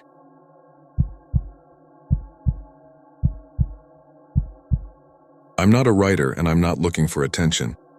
I'm posting this because I can't shake the feeling that sharing it makes me slightly safer, like leaving a note under a door before you go inside a bad place. If you're from Spokane, you've probably heard rumors about a little pioneer cemetery out past the pines, the one the city never quite got around to restoring. In case you haven't, it's about 15 minutes past the South Hill edge if you take the old farm road, where the houses thin out and the ground goes from lawns to scrub. There's a wire gate that's usually tied shut with a shoelace. People dump brush out there or teenagers go to drink flat beer. It's not famous. It's just forgotten. My name's Aaron. I moved to Spokane from Missoula 2 years ago for a maintenance job with the hospital. Cheaper rent, slower pace. My girlfriend Sophie stayed in Montana for her grad program, so I rented a basement apartment in a 1940s house near Latta Creek. It was the kind of place where the paint curled like old paper and the pipes clanged at night. The owner, Mrs. Kramer, lived upstairs with her dog. She was 80, but she still did her own raking, which was basically an Olympic sport with the amount of pine needles we got. I had 2 main friends in the area, my co-worker Dan, who'd grown up in Spokane and knew every shortcut and weird town law, and my neighbor across the street, Leah, who worked at a thrift store and always had some Craigslist treasure sitting on her porch. We weren't a tight trio or anything, but we swapped help. Jumps for a dead battery, borrowing a ladder, carrying in a thrifted dresser that still had a pair of pants from 1996 inside the bottom drawer. If you want to know exactly when this started, it was the last warm week in October. That afternoon, Dan and I had taken a service van out to check a pump station near Palouse Highway, and on the way back he pointed at a thin stand of pines off a gravel pullout and said, "There's a pioneer cemetery in there. Creepiest thing you'll see in daylight." I laughed. "In daylight? The headstones all have eyes painted on them," he said. "Like real ugly eyes. Kids do it, or weirdos. I don't know. People paint over it again and again. The eyes always come back." He said it so casually I figured it was just one of those local legends like a gravity hill or a haunted bridge. But I kept thinking about it during dinner. And then my phone buzzed. A text from Sophie, a photo of her Halloween decorations in her studio apartment. 3 plastic skulls and a fake raven. "Wish you were here," she'd written. I went for a walk. It was one of those evenings where the air smells like smoke and cold water at the same time. I don't know what made me get in my car and drive up that way. Curiosity, boredom, the gentle pull of a story. I found the pullout, parked and pushed through the pines. Calling it a cemetery is generous. It's really a clearing with maybe 20 headstones, all different sizes and angles, some broken in half like teeth. There's a sign on a post that says Latta Pioneer Burial Ground, 1881 to 1893, and a smaller sign beneath it that says Under Restoration, which is a lie. The grass had that crunchy end-of-season feel, and a few late grasshoppers still clung to the weeds. The eyes were exactly where Dan said. Every headstone had them, crude and lopsided, painted in black. Some were big cartoon eyes, some were little dots with lines, but they all had the same, direction. They weren't looking out at you. They were looking down. That's what bothered me. I had to crouch to notice it. Each pair of eyes, no matter how sloppy, was angled downward. Not downward toward the ground in general, but downward toward the base of the stone, toward the dirt right beneath it. I pulled out my phone and almost took a picture, then stopped because it felt like taking a picture of a person at a funeral. There were a couple fresh tracks in the dirt, shoe prints, smaller than mine. Teenagers probably. There were also white smears of something at the edge of the stones that looked like someone had tried to scrub the paint once and given up. On the way back to my car, I passed a man coming in. He wore a camo jacket and had a hard, windburned face, the kind of face that grows from years of outdoor work. He nodded, I nodded back. We both pretended we were allowed to be there. That night, I dreamed I was standing in the graveyard while the wind pushed all the trees one way and then the other like tall grass. And the eyes were shifting slowly on the stones, not blinking, just pivoting a degree at a time to keep the same spot in sight. I woke up to a bang as the upstairs dog threw itself against Mrs. Kramer's front door, barking at nothing. The next day I told Leah about it when I was hauling a toolbox out to my car. She wrinkled her nose. "I've been there," she said. "We used to go in high school. We'd lay a phone on a grave and see if it buzzed from ghosts. I remember the eyes. They look funny in daylight. They don't look funny at night. How so? She shrugged. They look worried. I didn't go back to the cemetery for a week, but it stayed in my head. The eyes facing down. The scuffed bases of the stones. The way the paint had clearly been erased and repainted. On Halloween, kids came by in little groups and Mrs. Kramer handed out fun-sized Snickers from upstairs. I stood at the bottom of the stairs in case someone tried to climb down into my side, which had no candy and a staircase that would eat 5-year-old shoes. After the last group left, I watched some YouTube videos and fell asleep on the couch with my laptop open. Sometime after midnight, a sound woke me. Not the usual pipe clank or dog bark. It was a steady tapping, like the noise you hear when someone is fixing their fence next door. Tap, tap, tap. I sat up and listened. It was coming from my left, which was the wall with the long basement hall behind it. I turned off the TV screen and the room got very quiet. Tap, tap. It stopped for a long time. Then a soft scraping like chalk on a board. I told myself it was the heater kicking on. Then I heard the heater kick on and it wasn't that. I got up and flipped the hall light. The hallway stretched back to my little bedroom and the laundry area, and past that, the locked door to the old coal room that Mrs. Kramer kept shut with a chain and a padlock, because the floor is weird in there, which is what she'd told me when I moved in. There was nothing in the hall. I checked the dryer and the washer, both still. The sound had stopped. I went back to the couch and put on a podcast to cover the silence. When I finally fell asleep around 3, I dreamed again about the graveyard, but this time it wasn't wind. It was a vibration under the ground, like when a truck idles nearby and the earth hums. The following week, Mrs. Kramer asked if I could look at the door to the old coal room. The chain's loose, she said, and held out the padlock. I don't want the dog getting in there, I agreed. We went down together with her flashlight. The door was just painted plywood, old and bubbled from damp. The chain had slipped because the little eye screw holding it had pulled out. When I pushed on the door to show her, the wood flexed a little under my palm. I could feel cool, empty air behind it. No smell, though. Just that hollowish feel you get in basements where parts were added and subtracted over the years. I'll put in a bigger screw, I said. Maybe a bracket, she nodded.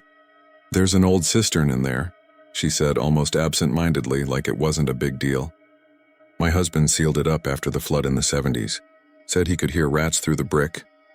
I didn't love that information, but it was the kind of thing you hear a lot in old houses. You've had no problem since? None I can't handle, she said and patted my arm.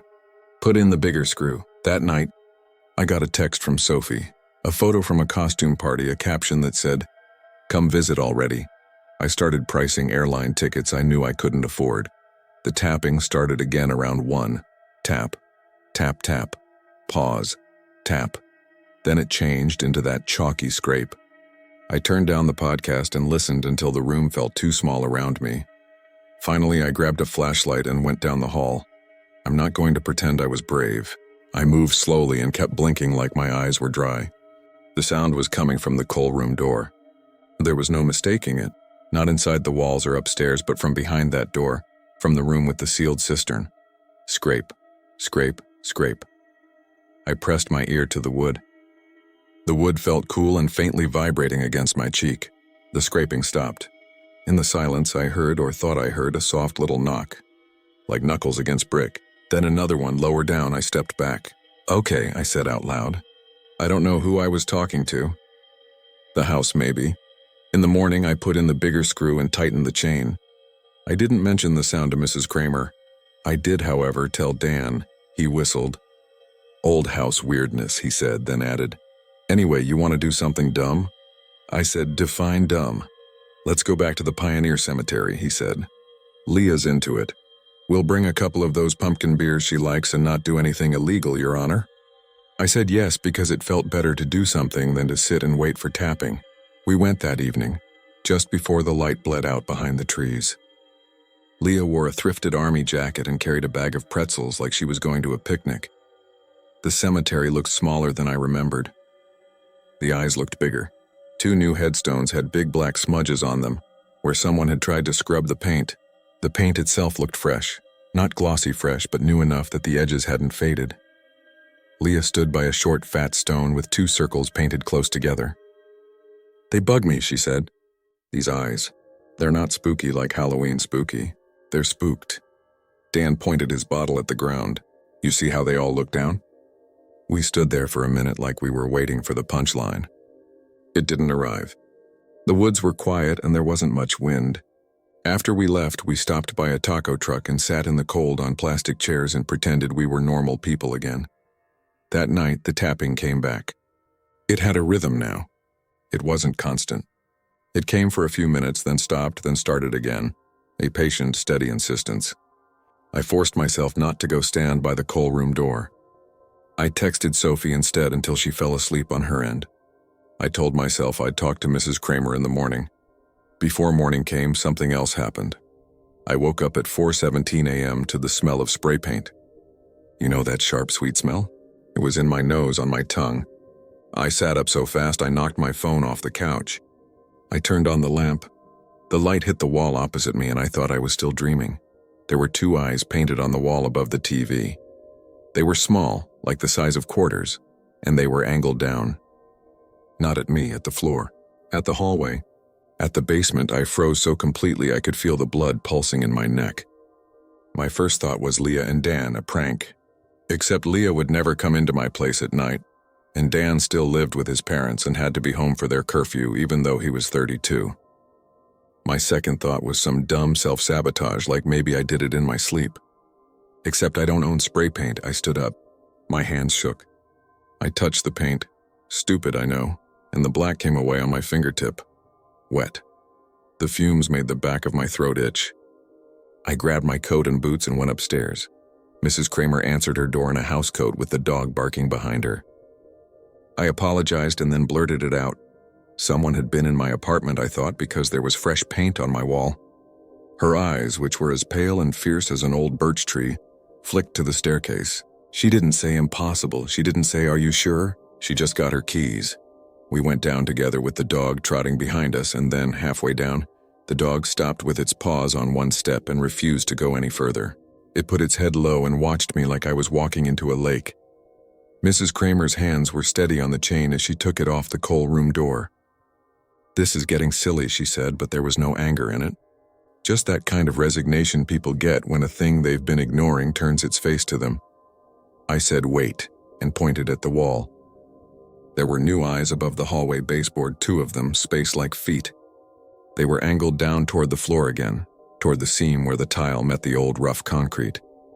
Mrs. Kramer stared, not at the paint, but at where the pupils pointed. Her mouth got tight.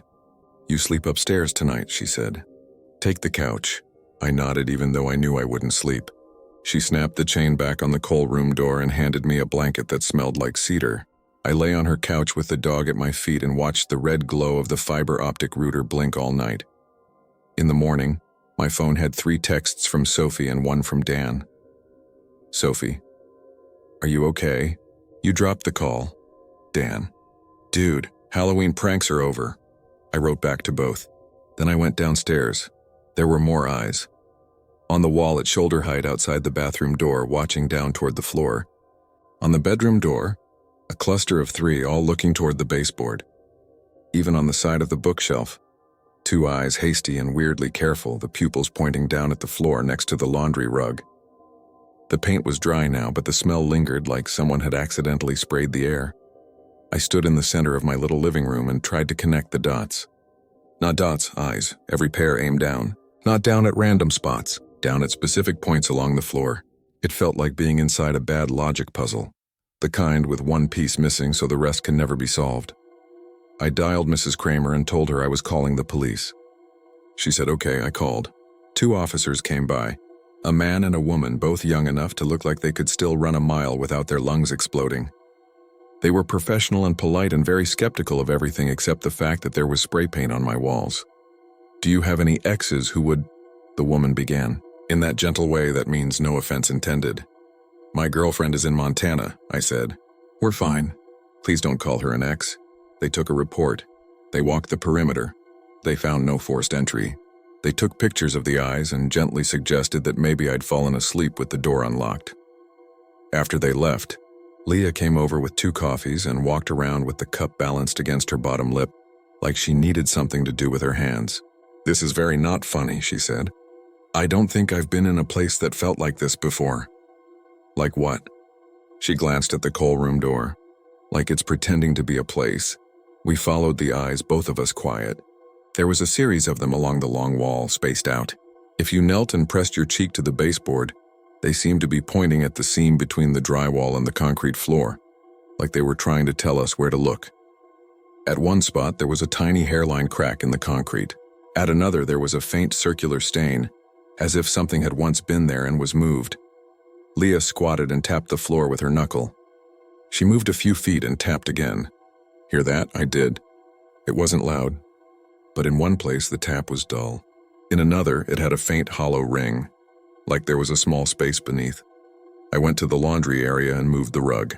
The floor was older there, rough and stained, with a circular patch about 3 feet across that was a slightly different color. In the center of the patch was a hairline seam. "Sophie's not going to like this," Leah said softly. I ran my finger over the seam. It wasn't a clean circle. It had little jagged teeth where the concrete was chipped, like it had been opened once and put back, not by a professional, but by someone desperate and tired. I didn't have a concrete saw. I had a hammer and a chisel and a very bad idea. I don't know what I thought I'd find. Pipes, a lost ring, a hollow space, and a rational explanation. I do know that I waited until evening because daylight had started to feel like a prop. Before I started hammering, I texted Dan and told him to come over. I needed a witness. He showed up with a headlamp and said nothing when he saw the eyes. He just set the headlamp on his forehead and clicked it on. We moved the washer. We put towels around the area to catch dust. Leah held the flashlight. I put the chisel on the seam and tapped and then hammered harder. Concrete is not romantic to break. It's a long, gritty, discouraging process. Dust got in my teeth and the back of my throat, and I tried not to think about what would happen if there was a gas line below. Leah misted the area with a spray bottle to keep the dust down. Dan held the shop vac hose right against the chisel to suck up the powder. It took 20 minutes to chip a trench around the circle deep enough to get the tip of the crowbar under. When I finally leveraged it, something shifted and a smell came up. Not rot, not sewage, but old sealed air, cold and metal-tinged, like a jar popped open after years. We pried the circle up. It wasn't a perfect slab. It was a lid poured thin with rebar like bones. It lifted an inch, then another. And then there was a sound I can't accurately describe. Somewhere between a sigh and the release of a vacuum. We all froze. Something tapped from below. I had the absurd thought that Mrs. Kramer would be furious. And then that thought evaporated as the tapping came again. 5 quick beats right where my hand held the bar. Leah's face went slack. Dan took a step back. I tilted the lid further. The hole was black. The headlamp beam went down and found brick close set and old, a shaft maybe 3 feet across that dropped into darkness. A cistern or a well. The brick looked damp. There was a streak of white on one side like mineral deposit, and there, about 6 feet down, was a set of horizontal boards set into the brick like a shelf. They were dark with moisture. A thin string hung from one of them, dangling into the black below. I said, "Hello?" because I couldn't think of any other word. From the black, we heard something that sounded like a breath taken in carefully, like a person trying not to be heard. Then below the boards, there was a slow scrape and then another knock, this time lower. Leah gripped my jacket sleeve. "Put it back," she whispered. "Please, Aaron, put it back." Dan's mouth worked like he was trying to form a sentence. He didn't. He nodded fast. We set the lid back as gently as we could. It didn't sit flush anymore. There were chips missing. I was breathing too fast. The basement felt like it had shrunk a foot in every direction. I expected the tapping to continue, to become urgent. It didn't. It stopped completely. The silence after was as loud as a shout. We rolled the washer back over the patch. We stood there like the 3 of us had witnessed a crime. No one talked for a few minutes. Then Dan said too brightly, "I think I left the van lights on," and left. Leah went home and didn't lock her door before she went in because she forgot how to, which she told me later. I sat at the kitchen table and stared at the laminate until the pattern started to ripple. At 9, there was a knock upstairs. Mrs. Kramer. She had her cardigan on and her keys in her hand. "I heard hammering," she said. "What did you find?" I told her most of it, not all. I didn't mention the breath-in sound. I didn't mention the string. She listened without interruption. When I said cistern, she closed her eyes for a second. He told me he sealed it, she said. My husband. He said he sealed it. I heard him down there for hours. He never was much of a liar, but he could be. Optimistic. Do you want to call someone? I asked. A contractor? I can pay. I broke it. She put her hand on the banister and looked downstairs like she was choosing whether to continue living in that house. No police, she said. Not yet. We'll get a mason, someone who knows old brick. I don't want a boy with a saw cutting holes in my floor. I don't either, I said. She nodded once. I'll call after church tomorrow. Then, almost as an afterthought, she added, You should sleep somewhere else tonight. I can go to Dan's, I said. Or Leah's. Her mouth quirked. Leah's would be better, she said. Dan talks in his sleep. I couldn't tell if she was joking. I ended up sleeping on Leah's couch because saying I went back downstairs to sleep next to the hole we opened feels like the start of an obituary. Leah gave me a blanket and a glass of water and didn't ask questions. I didn't sleep much. Every time I started to drift, my mind replayed the moment the lid shifted and the cold breath came up. I went home early to shower before work. The stairs felt like they were flexing under my feet. The eyes on the walls were still there. Duller now, their lines softened by the night. I showered fast, turned off the water, and stood for a second with the towel over my head. When I pulled the towel down, there were 2 new eyes on the bathroom mirror, drawn in the steam with a fingertip, sliding as the condensation ran. They were angled down. I wiped the mirror with my arm and left without drying properly. I went to the hospital, fixed a door closer that wouldn't catch, walked the north wing pipes with a clipboard, pretended the world was unstrange. Sophie called on my lunch break. I almost told her. I didn't. That afternoon the mason came. He was in his 60s solid with a careful way of stepping through old spaces. His name was Mark. He didn't flinch at the eyes. He took one look at the lid and said, Whoever put this on didn't know what they were doing. You could catch a toe and break your hip. He pried it up with a practiced motion. The smell came again. He clicked on a flashlight and leaned over the hole. Yep, he said. Cistern. Maybe 10, 12 feet deep, not full. The water table's low now. He shone the light around the liner. They used brick on the cheap. That shelving there? That's not original. Looks like somebody put boards in to hold something up off the water at some point. Don't know why. I swallowed. Leah, beside me, raised her eyebrows and then quickly lowered them. Mrs. Kramer stood with her arms folded, in that hard way older people have when they're holding themselves together. Mark pulled his head back and wiped his nose with a clean rag. You want it sealed? He asked. Yes, Mrs. Kramer said. Properly. Fine job for tomorrow morning, he said. I'll get a mix delivered. In the meantime, he paused, peered down again and frowned. Huh, what? I asked. That's a lot of nails, he said. Nails? At the bottom, he said. Looks like a layer of old iron, and he leaned further. A bunch of little wooden discs, like tokens, but thin, huh? He stood back up. I'll see you in the morning. That night there was no tapping. There were, however, more eyes. Not spray paint, not steam. Chalk. Tiny chalk marks along the baseboards like a teacher had bent down at every 6 inches and made an eye and then stood up and moved and made another. I rubbed one with my thumb. It smeared. Every single one was angled down toward the floor, toward the line where concrete met wall, toward the seam we had opened. At 1:12 a.m., my phone buzzed. A text from an unknown number with a 509 area code. Are you the one who opened it?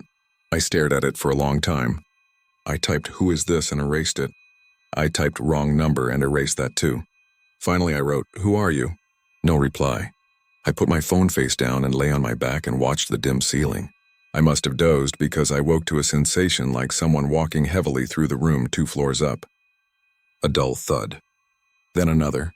Then the creak of wood shifting under a weight. I sat up. It took me a second to realize the sound wasn't above. It was below. Under the slab. The thuds were slow and far apart with the drag of something wet behind them. I didn't go to the coal room door. I didn't call anyone. I put my shoes on and went outside in the cold and stood in the yard under the brittle stars until the dog in the house across the alley started barking at me. When I went back inside an hour later, the sounds had stopped. The house had that morning quiet feel, like the bed had cooled around it.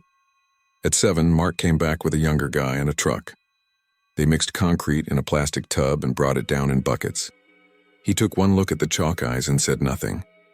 He wore gloves and lowered a plastic liner into the hole first. In case we need to get at it again, he said, which I didn't appreciate. Then he started pouring. The wet concrete slapped the sides of the shaft and settled with a slow, thick sound like oatmeal. He smoothed the surface. He set rebar across carefully, evenly. He snapped chalk lines. He did the work like it mattered. After the last trowel pass, he stood back and nodded. "Don't step on it for a day," he said. "It'll cure nice." "Thank you," Mrs. Kramer said. Her voice was steady in a way that made me think it was held together by sheer choice. We all stood there for another moment. The concrete looked like a lake in winter. The air from the cistern no longer rose. The house felt like it exhaled. That afternoon, I called Sophie and told her most of it. She listened and then said, "You need to move." "I know," I said. We spent the evening looking at rentals on our phones, texting links back and forth. It felt like making a plan. At 11, I brushed my teeth and turned off lights. I stood in the hallway and listened. Nothing. I almost smiled. I turned toward the bedroom. That's when I saw the eyes on the wall by the door. 4 of them, drawn in pencil this time, the lines faint and careful. They were angled down, but not all the way to the floor. They were angled to a point about 2 feet up, where the drywall bulged a little, a bulge I had written off as bad tape when I moved in. I pressed my fingers to it. The bulge felt hollow, not like a stud, like a space. I tapped lightly with my knuckle.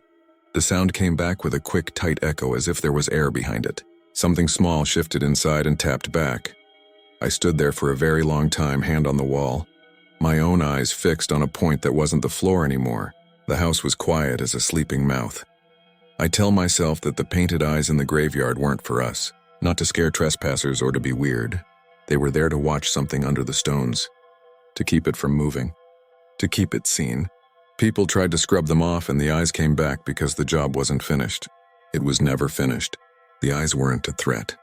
They were a warning no one wanted to read. I moved out 2 weeks later. I told Mrs. Kramer thank you more than necessary and left her a plant I knew would die in that light. Leah helped me load my car. Dan said he'd swing by the Pioneer Cemetery later and bring a roller and some paint. Not to cover them, he said, to fix them. I don't know if he ever did. Sophie found a place for us in Missoula with lots of sun and no basement. We eat dinner at the counter and say we sleep better. I haven't told her yet about the thing that keeps snagging my attention when I'm washing dishes. A faint shape, 2 thumb-sized ovals on the far end of the kitchen ceiling. At first I thought it was water damage. Then I got up on a chair and looked closely. It's not water damage. It's not anything really. Just an area where the paint is a shade darker. Which could be anything, could be my brain insisting on patterns where there aren't any. Except the shapes are tilted, not at me, not at the door, but down. They're looking toward the cabinet toe kick, toward the gap between wood and floor I've never once thought about.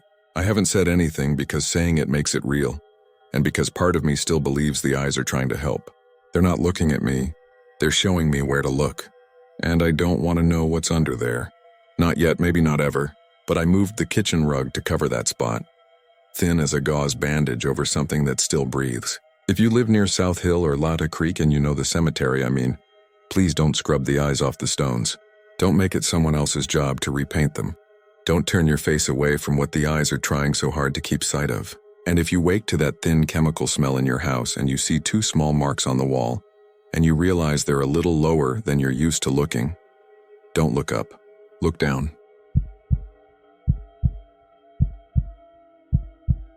I'm writing this because I don't know what else to do.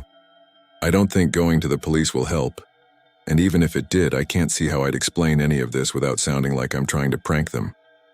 Maybe someone here has heard something similar. Maybe someone from South Dakota. I keep telling myself there's got to be a weird but rational explanation. I want there to be. This started 2 months ago, early September, during that narrow window when the Black Hills are past tourist season, but still warm enough to hike without worrying about ice on the switchbacks. I'm not from South Dakota. I live in Rapid City because my sister moved here for a nursing job and I followed after a breakup in Denver. I work IT for a regional insurance company, a job that is mostly resetting passwords and trying not to roll my eyes on the phone. Weekends I try new trails because if I stay in my apartment I fall into a loop of DoorDash and doom scrolling. One of my coworkers, Mateo, mentioned a locals loop in the Black Elk Wilderness where you can link up some unofficial spurs to make a quiet 12 miles. He said it cuts across a lot of old logging and CCC tracks from the 30s, and you'll see the bones of the hills. He meant old cairns, rusted stove doors, the foundations of cabins that don't exist anymore. Our friend group has done a couple easy hikes together, and this time it ended up being just me and my neighbor Lena because Mateo's kid got sick the night before. Lena's 26, a seasonal interpretive guide when the park hires extra staff. She knows the names of everything you can point at. Plants, rocks, stars. She'll roll her eyes if you call the bison buffalo, and then she'll tell you about the Lakota stories tied to a certain ridge like she's handing you a postcard. We left Rapid at sunrise on a Saturday. The plan was to park near the Willow Creek trailhead, take a spur toward Lost Cabin, cut across to the northwest, and loop back along a service road. It sounds complicated, but the hills make sense when you're in them. Walls of ponderosa pine, granite needles, the smell of pitch. The sky was clear, no wind. Those are the days I feel like my life choices made some kind of sense. Nothing felt off until we took the spur. It was narrower than the map said and less maintained. Pine needles made the ground quiet underfoot. After about a mile, the trail flattened and then dipped into a shallow bowl of grass and scattered rock. It looked like a place that collects snowdrifts in winter. The trees thinned and there was a single oak in the middle of the bowl. That's what drew my eye first because oaks are rare up there. Then I realized the oak wasn't what was wrong. There was a grave in the grass, a single headstone. Not a proper cemetery stone, more like a rectangle of granite you'd order online for a garden memorial. It sat on a slight mound that looked too neat to be natural. Fresh. That was the word that came to my mind. Fresh. I thought it was a prank. Because if you spend time on trail, you see all kinds of weird art people leave. Crosses made of sticks. Painted rocks with Bible verses. But the closer we got, the less like a prank it seemed. The headstone was clean granite, pale with a tiny sparkle to it, like the countertops Lena and I can't afford. There were no chips, no lichen. The ground in front of it was turned soil. Dark. The kind of rich, damp black you only get when something has been disturbed recently. "What the hell?" Lena said. Not scared. More offended. "Is this new?" "I've never been on this spur," I said. "But this, you don't just dig here. Isn't this protected?" "Wilderness doesn't mean sacred," she said, automatic, because she's used to correcting people. But she was frowning. Still, no way somebody hauled a stone out here for a joke. Not this far. There were no dates on the headstone, no carved epitaph. Just a name, M. Pierce. The letters were machine clean. For a second, I thought about my last name and felt an idiot spark of recognition, like when you see a stranger who looks like your high school teacher, and your brain pretends it knows what it's doing. My last name isn't Pierce. It's Moran. I told myself to stop being dramatic. "We should mark this," Lena said. "Flag it somehow so we can report it. Don't touch the soil, obviously." She circled the mound, keeping outside the rectangle that implied grave. Her boots pressed the grass flat. No flowers. No stones left on top. No offerings. Who does this for fun? I took a picture. I wanted to be the responsible citizen. Bring a photo to a ranger station, show them the coordinates, shrug like I wasn't bothered. My phone GPS pinged us, the reception needle bouncing, then settled. I snapped the headstone, the oak, the circle of grass like a shallow earthen amphitheater. The sun was at our backs, long shadows pointing toward the stone. "This is weird," I said. "Let's keep moving," Lena said. "We can hit the ranger at Sylvan Lake on the way back." We left the bowl. I looked back once and wished I hadn't. In that light, the headstone glowed a little. It wasn't glowing, not actually. It was just the way polished stone catches sun. But once an idea gets in your head, it sticks. The rest of the hike felt like we were walking out of a dream we shouldn't have had. We finished the loop without getting lost, and we did stop by the station near Sylvan. The ranger behind the counter was a guy I'd seen before, middle-aged. The kind who carries sun in the wrinkles of his face. I showed him the photo. He was polite in the way public-facing people are trained to be. "That's not a legal interment," he said. "I figured," I said. "Just thought somebody should know." "What trail did you say?" I told him, tracing it on the laminated map. He nodded like he was paying attention and then said, "We get things like this. People scattering ashes and wanting to leave a marker. We remove them when we find them. He paused. We have to do it by the book. We don't dig. We inform the sheriff's office. They supervise, we confirm there's no, He glanced at a child by the brochures. We've never found a body, but if you remember roughly where. Pretty close, Lena said and gave more precise directions than I could have. The ranger wrote it down. He said thanks. He said, we'll check it tomorrow. That could have been the end of it. If it had been the end, I wouldn't be typing any of this. When I got home, I showered, ate, and fell asleep with the TV on. Around midnight, I woke up for water and looked at the photos on my phone. I wanted to convince myself the thing was less weird than I'd made it. The first picture was still the headstone under the oak. Same light, same exact everything. The second photo, the one I had taken after stepping closer, looked off. The headstone felt nearer than I remembered. The oak behind it seemed smaller, like I'd zoomed in a little. I checked the metadata, because I'm the kind of person who checks metadata. Same timestamp as before, same GPS coordinates. The only difference was the focal length, except I hadn't changed my camera settings. It's a phone. I told myself I was overthinking, and because I didn't want to spiral, I made plans. Sunday brunch with my sister, a movie later. I left the TV on and dropped asleep again. In the morning, there was a voicemail from the ranger. Hey, this is Gary with Custer State Park. We hiked out to the spot you mentioned, but we didn't find anything. Might be a different spur than you thought, or it might have been temporary. Folks do that. If you happen to go again and can drop a GPS pin, that would help. Thanks for letting us know. They didn't find it. I could hear the doubt he was too polite to say. Temporary. Maybe that should have been the end point where I laughed it off. Temporary art. Kids with the laser engraver. I didn't go back. I didn't text Lena right away because I was half afraid she'd say she'd dreamed it, or that I had. She texted me first. Ranger called me. Didn't find it. I typed, that's impossible, and deleted it and typed, weird, instead. Monday I went back to work, and it was a typical Monday. Printer jam, everyone drowning in emails. I forgot about the grave for maybe 5 hours. Around 3 I took a break, opened my photos again and zoomed in on the stone because I couldn't not. The name was clear, M. Pierce. There was a hairline scratch under the P, just a shallow line. It hadn't been in the first picture. I would swear it hadn't. That night, while microwaving leftovers, I heard my upstairs neighbor pacing. It's an old building and sound travels weirdly. One path of footsteps I've learned to tune out. This was different, stops and starts like someone carrying something heavy and setting it down, then moving it again. I was already on edge, so of course my brain grabbed that noise and hung on. I paused the microwave. My kitchen window looks out over the alley behind the apartments, a strip of gravel next to dumpsters and a chain-link fence. There was nothing in the alley when I looked. Of course there wasn't, but there was a feeling in the air like the day before snow, that bite of pressure, and the smell, pine pitch, not strong. A ghost of it. This is the part where people will say I imagined everything because I expected to be scared. That's fair. But when I clicked off the kitchen light, the faint reflection in the window, my face and the room behind me changed. The reflection of the alley darkened, like something moved in the space where my eyes couldn't find the edges. A few days went by. One night I dreamed I was in the shallow grassy bowl, the oak above me, and the headstone was a half step closer every time I blinked. Not jumping, not teleporting, just closer, because that's the direction time goes. I woke up with the dryness you get from low humidity and the metallic taste heartbeat of a near panic attack. I turned on every light. I watched videos until sunrise. Friday, Lena knocked on my door holding a box of muffins. She saw my face and raised her eyebrows. You look like you fought a bear. Couldn't sleep, I said. You too? She shrugged.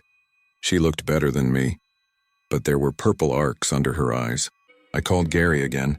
He says they scanned the area. Nothing.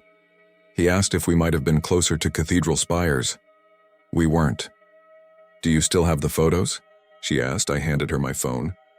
She flipped through. At the third one, she made a face. Did you edit this? No, it's closer. You see that, right? I see it, I said, and my stomach fell in that slow elevator way. I didn't notice when it changed. Metadata says same time, she said. That's neat. She tried to smile when she said neat, but neither of us smiled back. She handed the phone back and said she had a tour to prep for. Before she left, she hesitated in my doorway like she wanted to tell me something, but thought better of it. Then she said, "Do you want to go out tomorrow?" Not to that spur. Just a normal trail. Clear the weirdness, sure, I said. Sure. Saturday we hiked near Pactola Lake. It was crowded.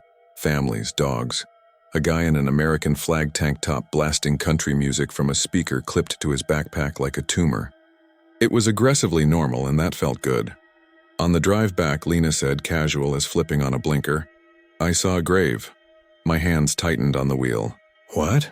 On my route to the visitor center this morning. On a shoulder pull-off. I thought it was one of those roadside memorials.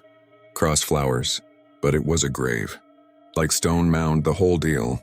I didn't stop. It wasn't there yesterday. There are a lot of memorials out there, I said. People put them up after wrecks. This was different, she said, and let the rest hang unspoken. We didn't say the words moving or following because that would make the shape of it too real. I didn't sleep that night either. I tried to. I put my phone in another room because I felt like the pictures were a magnet sucking me toward them. At 2 a.m. I gave up and took my phone back. I told myself I'd doom scroll and that would be better than lying still counting the seconds between sighs through the vents. Instead, I opened the photos. Of course I did. The headstone filled the frame in the last shot. The oak wasn't visible anymore. The stone's face had hairline scratches like a spider web, the kind you get when gravel hits a windshield. That wasn't there before. There was a new detail I hadn't noticed. A thin line at the base, lighter than the granite above it. It took my sleepy brain a second to understand it was clean where the stone had been buried partway, like the ring around a bathtub. The soil line, which meant the stone had been in the ground and then out of it. I threw up just a little into the sink because my mind crossed some threshold. You don't need gore to feel sick. You just need the math to stop adding up. The next day at work, I barely made it through. I told my manager I had food poisoning and left early. On the drive home, I took a detour through a neighborhood near the edge of town, the kind with big yards and larger trucks. I don't know why. Maybe I wanted to see other people running errands and mowing lawns to prove the world still had edges. When I turned onto a street that dead-ended into a stand of pines, I saw it. There, on the strip of grass between sidewalk and trees, was the mound. The same proportions, the same two-neat shape, the stone at the head gleaming inches from the curb. No oak, no bowl of grass, just a random suburban edge. A woman jogged past it pushing a stroller and didn't look. A kid on a bike curved wide around it without seeming to notice why. The grave looked like it had always been there and also like it had just arrived when no one was watching. I didn't stop. I kept driving until I had to pull into a gas station because my hands wouldn't stop shaking. When I finally told my sister, she told me to see a therapist. That sounds like an insult, but she meant it in the kind way. She also said, "I'll come stay with you," which is how you know someone loves you even when they think you're being dramatic. I told her no because I didn't want any part of this to touch her. She said, "Then come to my place," and I told her I would. And I meant to. But when I got home, I sat on the floor with my back against the couch and stayed there until it was too late to drive. That night, I woke up to the smell of damp dirt. Not strong, just the definite hint of wet soil that's been turned. My apartment doesn't have dirt in it. I don't own houseplants because I kill them. The smell faded, then came back the way smells sometimes do. I lay there holding my breath like that would make me less detectable to whatever air moves in the dark. Sheets sounded too loud when I shifted. Something scraped in the hallway, metal against metal. The kind of sound you get when the tip of a tool brushes a door hinge. I sat up, I told myself, not a tool, a key ring. Not my lock, the neighbors, not anything. Sleep paralysis hallucination. Pick a story and stick with it, that's what people say. My phone buzzed with a text from Lena. It was 1:13 a.m. She wrote, "It's in my yard." I called her. She didn't answer. I texted, "Do I call 911? She replied, "No, it's not illegal to have a... It's not a real thing." "I'm not crazy," I wrote. "I'm coming." She wrote, "Wait, then, it's closer." I grabbed my keys. I got to the front door before I realized I was barefoot. I went back for shoes. I was shaking so hard I dropped one and had to sit to tie it. When I stood, the smell of earth was stronger. I opened my door into the hallway. Nothing. Lights on. Both apartment doors closed. The air still. I told myself I was going to go help my friend, and that was that. I reached the lobby door and my brain hit me with a snapshot. The grave mound in the strip of grass by the sidewalk. I didn't want to see it, and so I did. I stepped outside and scanned left. Nothing. Right. Nothing. The alley behind the building was the same as always. Dumpsters, a broken lawn chair someone left out last spring. But the smell was not going away. It was stronger. I got in my car. As I pulled into the alley, my headlights tracked across the fence. The chain link threw little diamonds onto the wall of the next building. For one fraction of a second, the light hit something pale that caught each headlight beam like a mirror, a rectangle, waist high. I pressed the gas without meaning to and slid past it, and by the time I slammed the brake and jerked my head around, the pale rectangle wasn't there. Just fence, just the black seam of the alley as it turns. I drove to Lena's. She lives in a small house near the university, the kind that was built when the town was smaller and the lots were narrower. Her porch light was on. Her curtains were open. She was standing inside her living room holding her phone like it was going to bite her. I parked weirdly, diagonally, and ran to her. "Don't go outside," I said stupidly as if that mattered. She didn't laugh at me. "It was by the sidewalk at midnight," she said. "Then it was by the fence at 12:40. I watched the shadows and the headlights of a car passing, and I swear it was slightly closer the second time. Not walking, just placed, like the whole frame shifted. I went to get my camera, and when I came back to the window, it was just there." She gestured toward a dark corner of her yard where the porch light didn't reach. "I don't see anything," I said, "because the mind will try to save itself no matter what." "Look again," she whispered, like the air between us might eavesdrop. I did. It took my eyes a few seconds to adjust to the dark. The porch light made its own darkness just past the reach of its glow. In that soft shadow, the lawn was a uniform gray. Then it wasn't. There was a shape, a rectangle you recognize even if you've never had to. Mound, stone at the head. Or maybe my brain made the shape fit. Maybe the shadow of a bush had exactly that cruel geometry by accident, and maybe the neighbors had put a rectangular cooler there and... "It has my name," Lena said. I didn't move. "Don't go out there." She made a sound like she'd tried to laugh and couldn't. "I don't plan to. I'm going upstairs to sleep in the guest room. You can take the couch. We didn't sleep." We lay in our separate rooms and listened to the house. I learned what her refrigerator sounds like and what it sounds like when a car on the next street overturns and the headlights run along the ceiling. At 3 a.m., I got up to pee, and on the way back I glanced through the stairwell window because that's what you do when you're trying not to. The grave was closer. Just a few feet, like a piece on a board game inched by a kid who thinks you aren't watching. That morning we went to the ranger station together.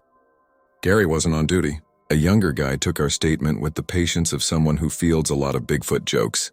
"We don't manage residential areas," he said. "The city does. If you're worried about somebody trespassing, that's a police matter." "We're not," Lena started, then stopped. She rubbed her eyes. "This is stupid." "It's not stupid," I said. We left and got coffee and didn't talk much. I thought maybe she'd tell me she'd made a doctor appointment, that a pill and an explanation were on the way. She didn't. Instead, she said, "If this were a story told around a fire, this is the part where someone goes back to where it started."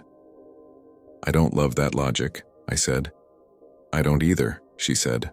But she was right. We decided we would not be idiots. We brought a third person. Mateo volunteered when we told him weird stuff on trail, not the details. He's practical like that. He showed up with a first aid kit and bear spray and said, "What did I sign up for?" We said, "A hike and maybe a laugh at our expense," and he said, "Cool." And then, because he's a decent friend, he squeegeed the worry off his face. We parked at Willow Creek, took the spur. The bowl wasn't there, or rather the land was. The shallow curve, the oak in the middle, but the grave wasn't. That felt worse than if we'd found it exactly as before. The grass where it had been was unpressed, no scar, no disturbed soil memory. "It was right here," I said. "Okay," Mateo said neutrally. His face was careful. Lena shut her eyes and stood very still. "The Lakota call this place Faha Sapa," she said. "Black Hill's the center. People have been walking through here for longer than we can imagine. The CCC guys in the 30s left cairns and rusted cans. Settlers left graves. Storms move rock. Trees fall. Nothing is fixed. If you were going to bury something and it refused to stay where you put it, this would be a good place to do it from. I said, "Don't do that." "What?" "Make the story better," I said. "It's already too good." Mateo pointed toward the oak. On the far side of it, half hidden from the direction we'd come, was a depression in the grass. Not the grave, a darker oval like where a large stone had sat and been removed, or like someone had laid a thing on the ground and then picked it up again. We didn't split up. We walked that loop in tight formation like people who have never watched a horror movie. We talked loudly about the Broncos. We made ourselves boring. At the car, none of us wanted to be the one to say, "So what now?" Mateo squeezed our shoulders and told us to let him know if we needed anything, and did that thing good friends do where you don't ask for details you aren't sure you want. That night I dreamed the grave was on my landing again. Not in the alley, not on a lawn, not on trail. Right outside my door. I woke up with my heart in the roof of my mouth. I listened. There was nothing. I looked through the peephole because my brain said, "There won't be anything and you'll feel better." The fisheye turned the hallway into a bulging world. My neighbor's door across the way. The light overhead buzzing, and the top edge of something pale leaning just out of view at my threshold. As if someone were holding a rectangular thing propped against my door, angling it. Patient. I didn't open it. I stepped back and texted Lena, "Are you awake?" She replied instantly, "It's at my window." I wrote, "Call the police." She wrote, "What do I tell them? A grave is trespassing?" "I'm coming over," I wrote. She wrote, "No, that was all." "No." I stared at the 3 letters until they swam. I wrote, "Please," and she didn't answer.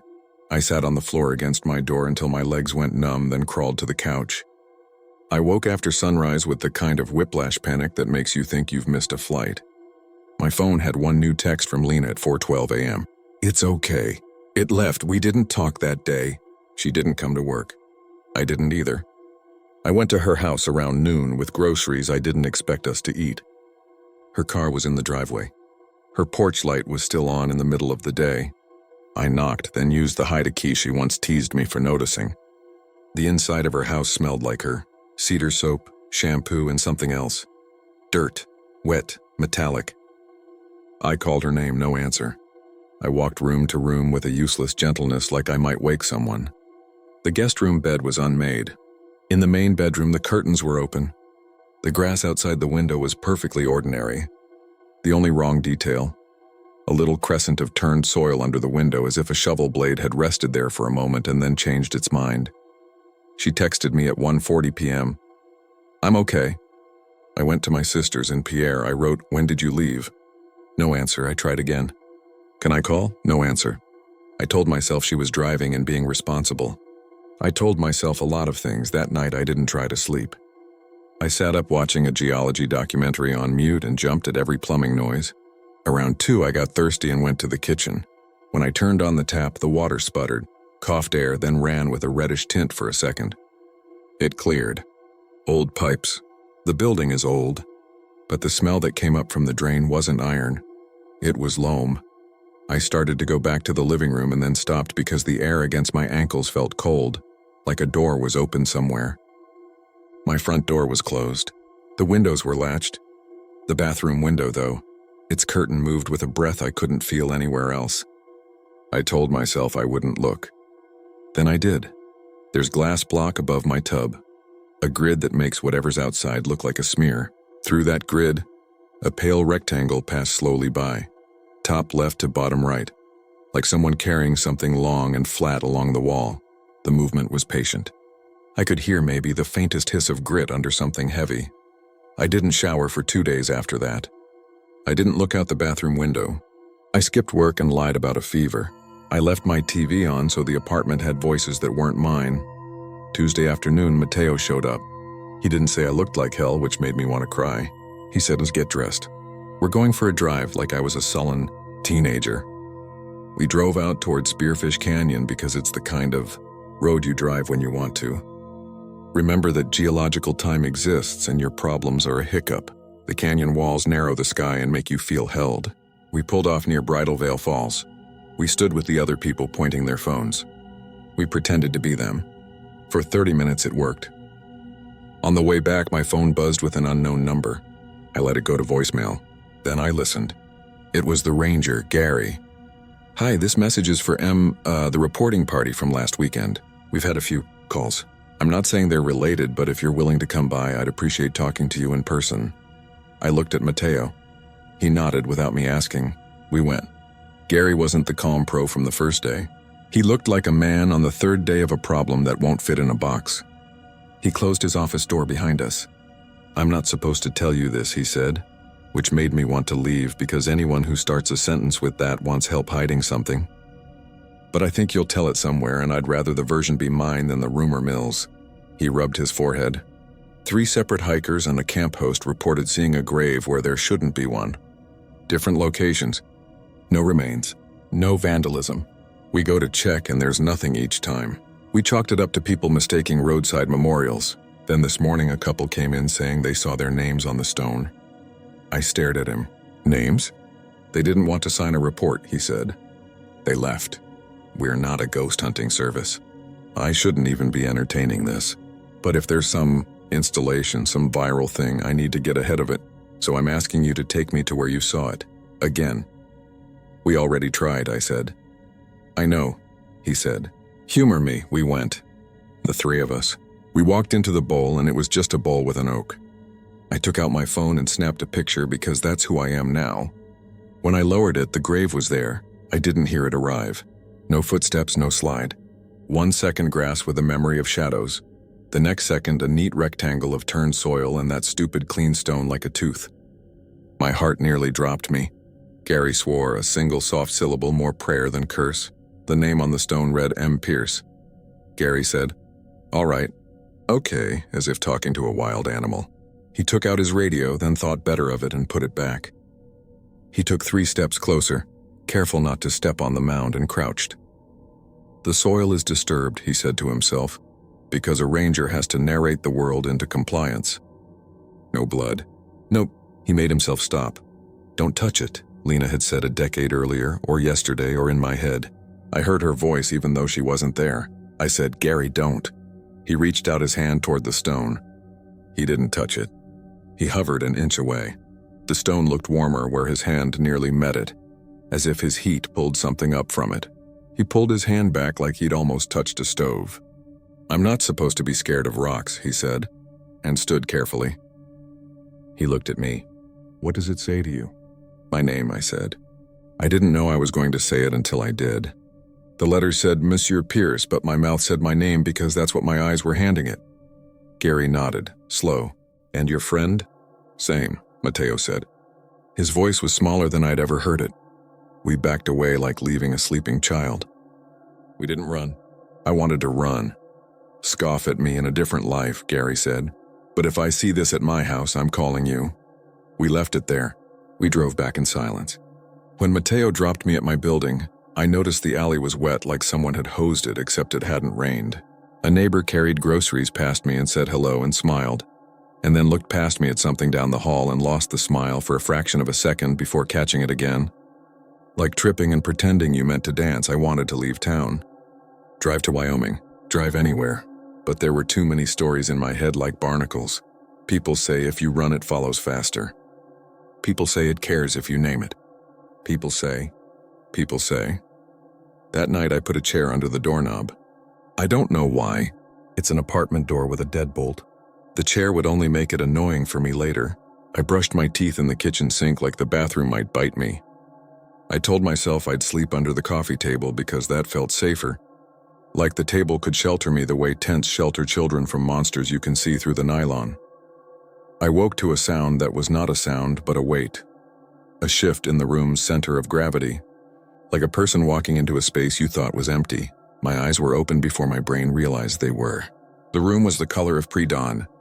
My TV was a black rectangle. The edges of furniture were shipwreck hints. At the foot of my bed, the grave knelt. I don't have a bed frame, just a mattress. Somehow that made it worse. Like I'd tried to get low to the ground and the ground had come up to meet me. The mound was not a mound, not in the way I'd seen it outside. Inside it was something like a shape kneeling.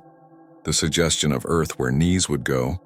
The press of weight into the floorboards without the courtesy of dirt spilling. The headstone was where a head might be if a person were kneeling and holding something. In its hands, if it had hands, was a long, slim shape that caught the light. A shovel, not raised. Not threatening, just present. Like a question laid in your lap before you're ready. It took everything I had to make my eyes climb from the shovel to the face of the stone. There was no face, but my mind gave it one anyway because minds are unhelpful that way. The name on the stone was my name. Not letters carved in granite, my name as it lives in my mouth. I knew. The way you know with the part of you older than thinking what it wanted. It wasn't going to swing the shovel. It didn't want to. It wanted me to nod. To say yes. To agree to a thing I could not come back from. I tried to speak. What came out was air. I tried again. No, I said, but the word was nothing next to it. I realized I was crying not because my face felt wet, but because the taste in my mouth was salt and the sound in my chest was a thin animal. I thought of Lena's single no when I told her I was coming. I thought of Gary's hand hovering over the stone. I thought of Mateo saying same like he didn't want to give the word away. I did not look away. I don't know how long I stayed like that. Eyes on a name that wasn't letters, body an ache of stillness. The grave didn't move. It didn't need to. It was the world and I was a picture glued to it. Dawn came. My window went from black to gray. The shovel's metal became a slice of light. The grave did not fade like a bad dream. It stayed. When the first sun ray hit the floor near my foot, the smell of wet soil moved like steam off ground after rain. The pressure in the room eased just a notch like the hand on my chest had stretched its fingers. I blinked. I know I did because my eyes felt like they'd been rubbed with sand. When I opened them, the grave was gone. Not gone like a magic trick. Gone like a person who had been there and left while you looked at the wall to compose yourself. The floor where it had been was unmarked. My sheets were damp with my sweat. My mouth tasted like metal. I sat up, I stood. I walked to the spot at the foot of my bed and put my bare foot down and felt nothing. The apartment felt empty the way a forest feels empty when an animal is 100 feet away and not moving. That emptiness, which is not. I am not writing this to get help from the police. I am not writing this for clicks. I am writing it because since that morning the grave hasn't gone away. It doesn't stand at the foot of my bed every night, but it is never far. I see the edge of it in a window reflection. I smell turned earth in elevators and inside stores with concrete floors. When I close my eyes, I see my name the way that stone spelled it. Whether I tell myself it's in my head or not doesn't change anything. The ranger hasn't returned my calls. Mateo texts me check-ins and I lie. My sister wants me to come stay and I tell her I have a project due. I think the grave belongs to whoever lays eyes on it, and that ownership does not end when you look away. I think there are rules to it I haven't learned. Maybe you can pay the debt by taking it to someone else, but I won't. I won't do that to you. If it finds you on its own, that's not on me. I'm not going to be the invitation. If I could give you advice, it would be, don't go looking for unusual oaks in shallow bowls of grass. Don't follow unofficial spurs because a coworker said they were quiet. Don't take pictures of things your brain tries to back away from. If you've already seen it, I'm sorry. Close your windows at night if it helps you feel like you've done something. Sleep on the floor if you have to. It doesn't care. The shovel is not a threat the way you think. It's a promise, and promises keep their own time. It's almost morning again as I finish this. The sky outside my window is the color of a bruise deciding what shade to be next. The smell has been stronger tonight. The building is quiet. I'm trying to type softly because I don't want to wake it, even though it doesn't sleep the way I do. If you read this and you think I'm making it up, I hope you're right. I hope I am the kind of person who would invent this because the alternative is worse. If you read this and you think, I saw something like that near Sylvan last fall, or there was a stone by our fence last week and I didn't tell my husband because it felt stupid, know that you aren't alone. And that being not alone doesn't make this better. I am going to try to sleep now. The chair is under the door because habits help. I have the stupid notion that if I keep my feet under the covers, it won't touch them. That's a child's logic and I'm using it. I'm tired of pretending I'm not scared. If it comes again, when it comes, I will keep my eyes open because I think that matters.